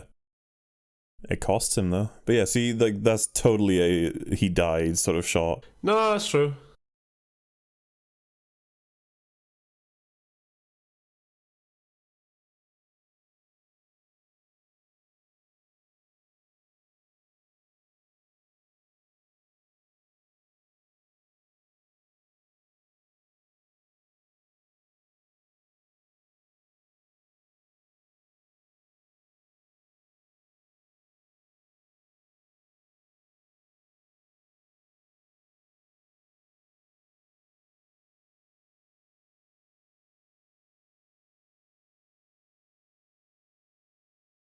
Man, she's got a bigger kill count than Christian Slayer then, because he only had the one. Oh no, wait, he had two, didn't he? Because he killed the bodyguard too. Yeah. I don't care though. Drexel's still like, you know, fucking. He's like worth 100. Can't believe I called him Drax earlier. What the fuck was I thinking? It's okay. Everyone's brains work in mysterious ways.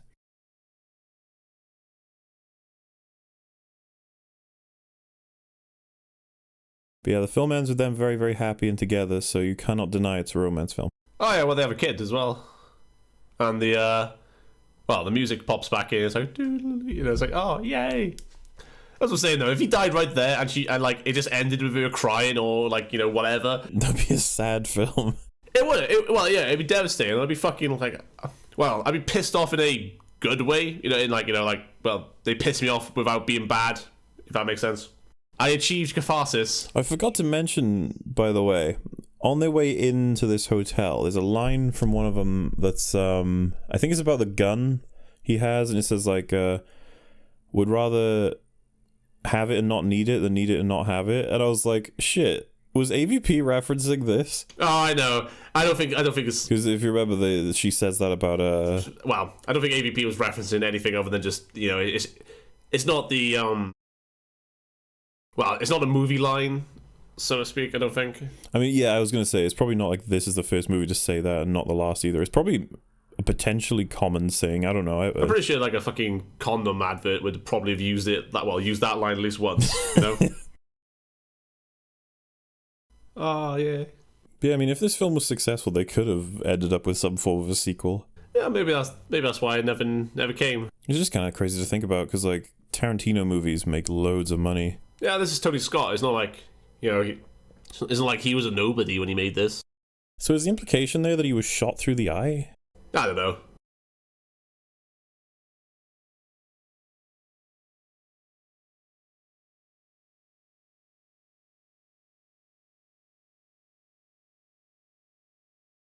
That's from what I read, that's actually her kid as well.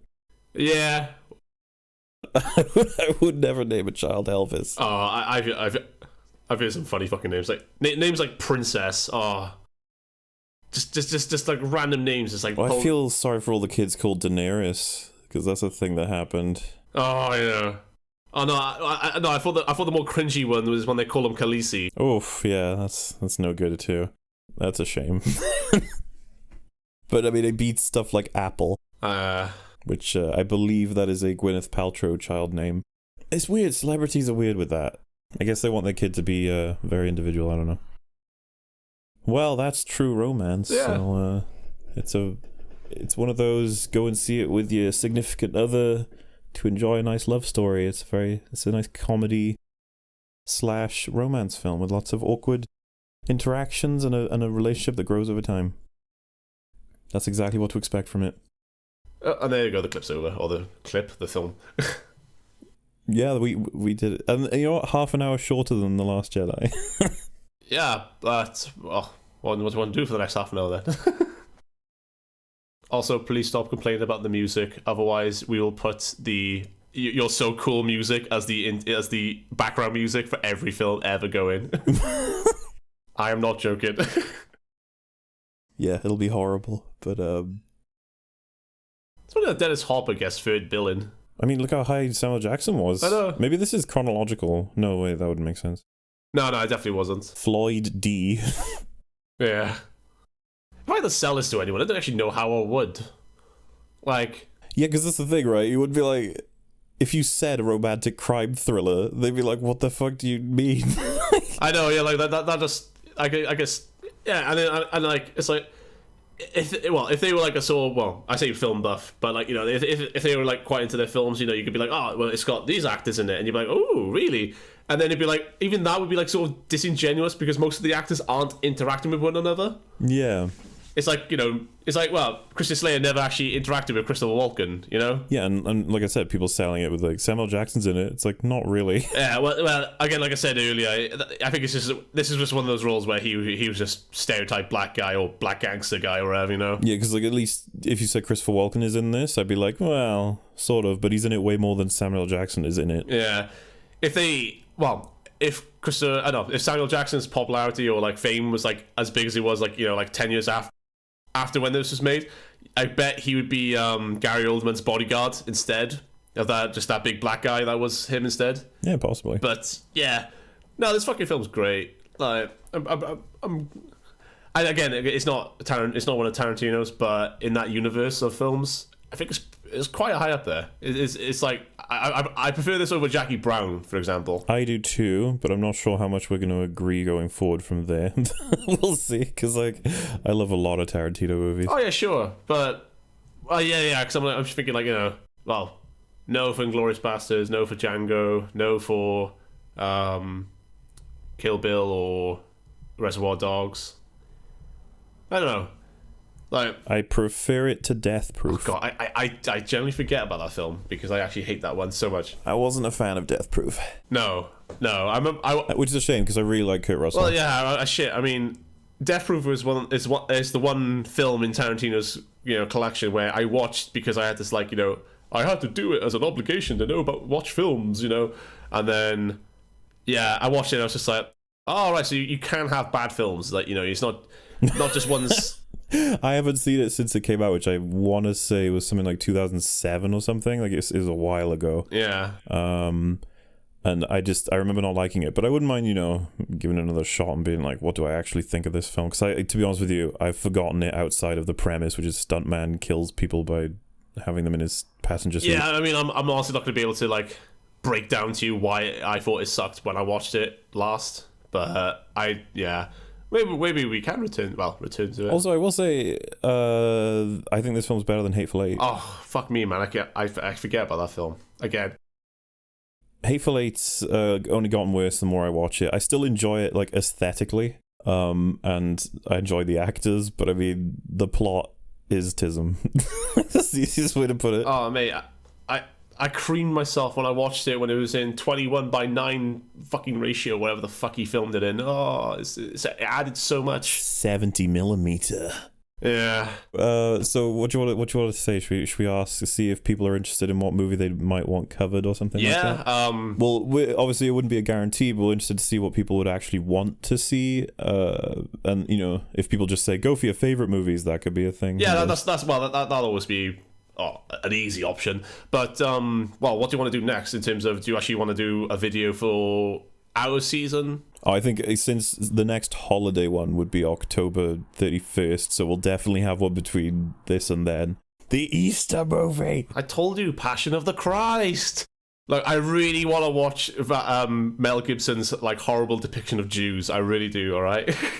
So that'd be what we're hoping to see in the comment section then, I guess. Just what are you guys thinking? I mean, this is the second one, so again, we're still clunky, but you know, it's a learning process with this audio commentary thing. Yeah. But yeah, thanks for listening, I suppose, unless there's anything else you want to say, Al, before we sign off. Nah, I think I've run out of shit now. I'm good. But yeah, True Romance, go watch it, even though you just listen to this commentary. Maybe there's probably some people who listen to this with no film, they just listen to it casually and it's just reacting to scenes. So if that was enough to make you think you want to check it out, go do it. It deserves a little bit more attention, I think. Yeah, I mean, shit, we didn't give it the full attention that it does deserve, honestly, but well, that's the compromise in it. So yeah, thank you all for listening, and like I said, the end of this month you can expect part 2 to come out, and who knows from then on. I imagine April 1st could be interesting. There you go, Al. We'll have we'll do a Tismy like April Fool's Day commentary. Oh, you could do an Edgar Wright one then. April 1st, lots of laughs. But the implication would be April 1st is like the stupid commentary. It's like, no, we would actually just want to watch that movie, to be honest. Just watch a documentary and just like insert references as much as possible. It'd be great. Thank you so much for listening. We will catch you next time. Goodbye. Goodbye.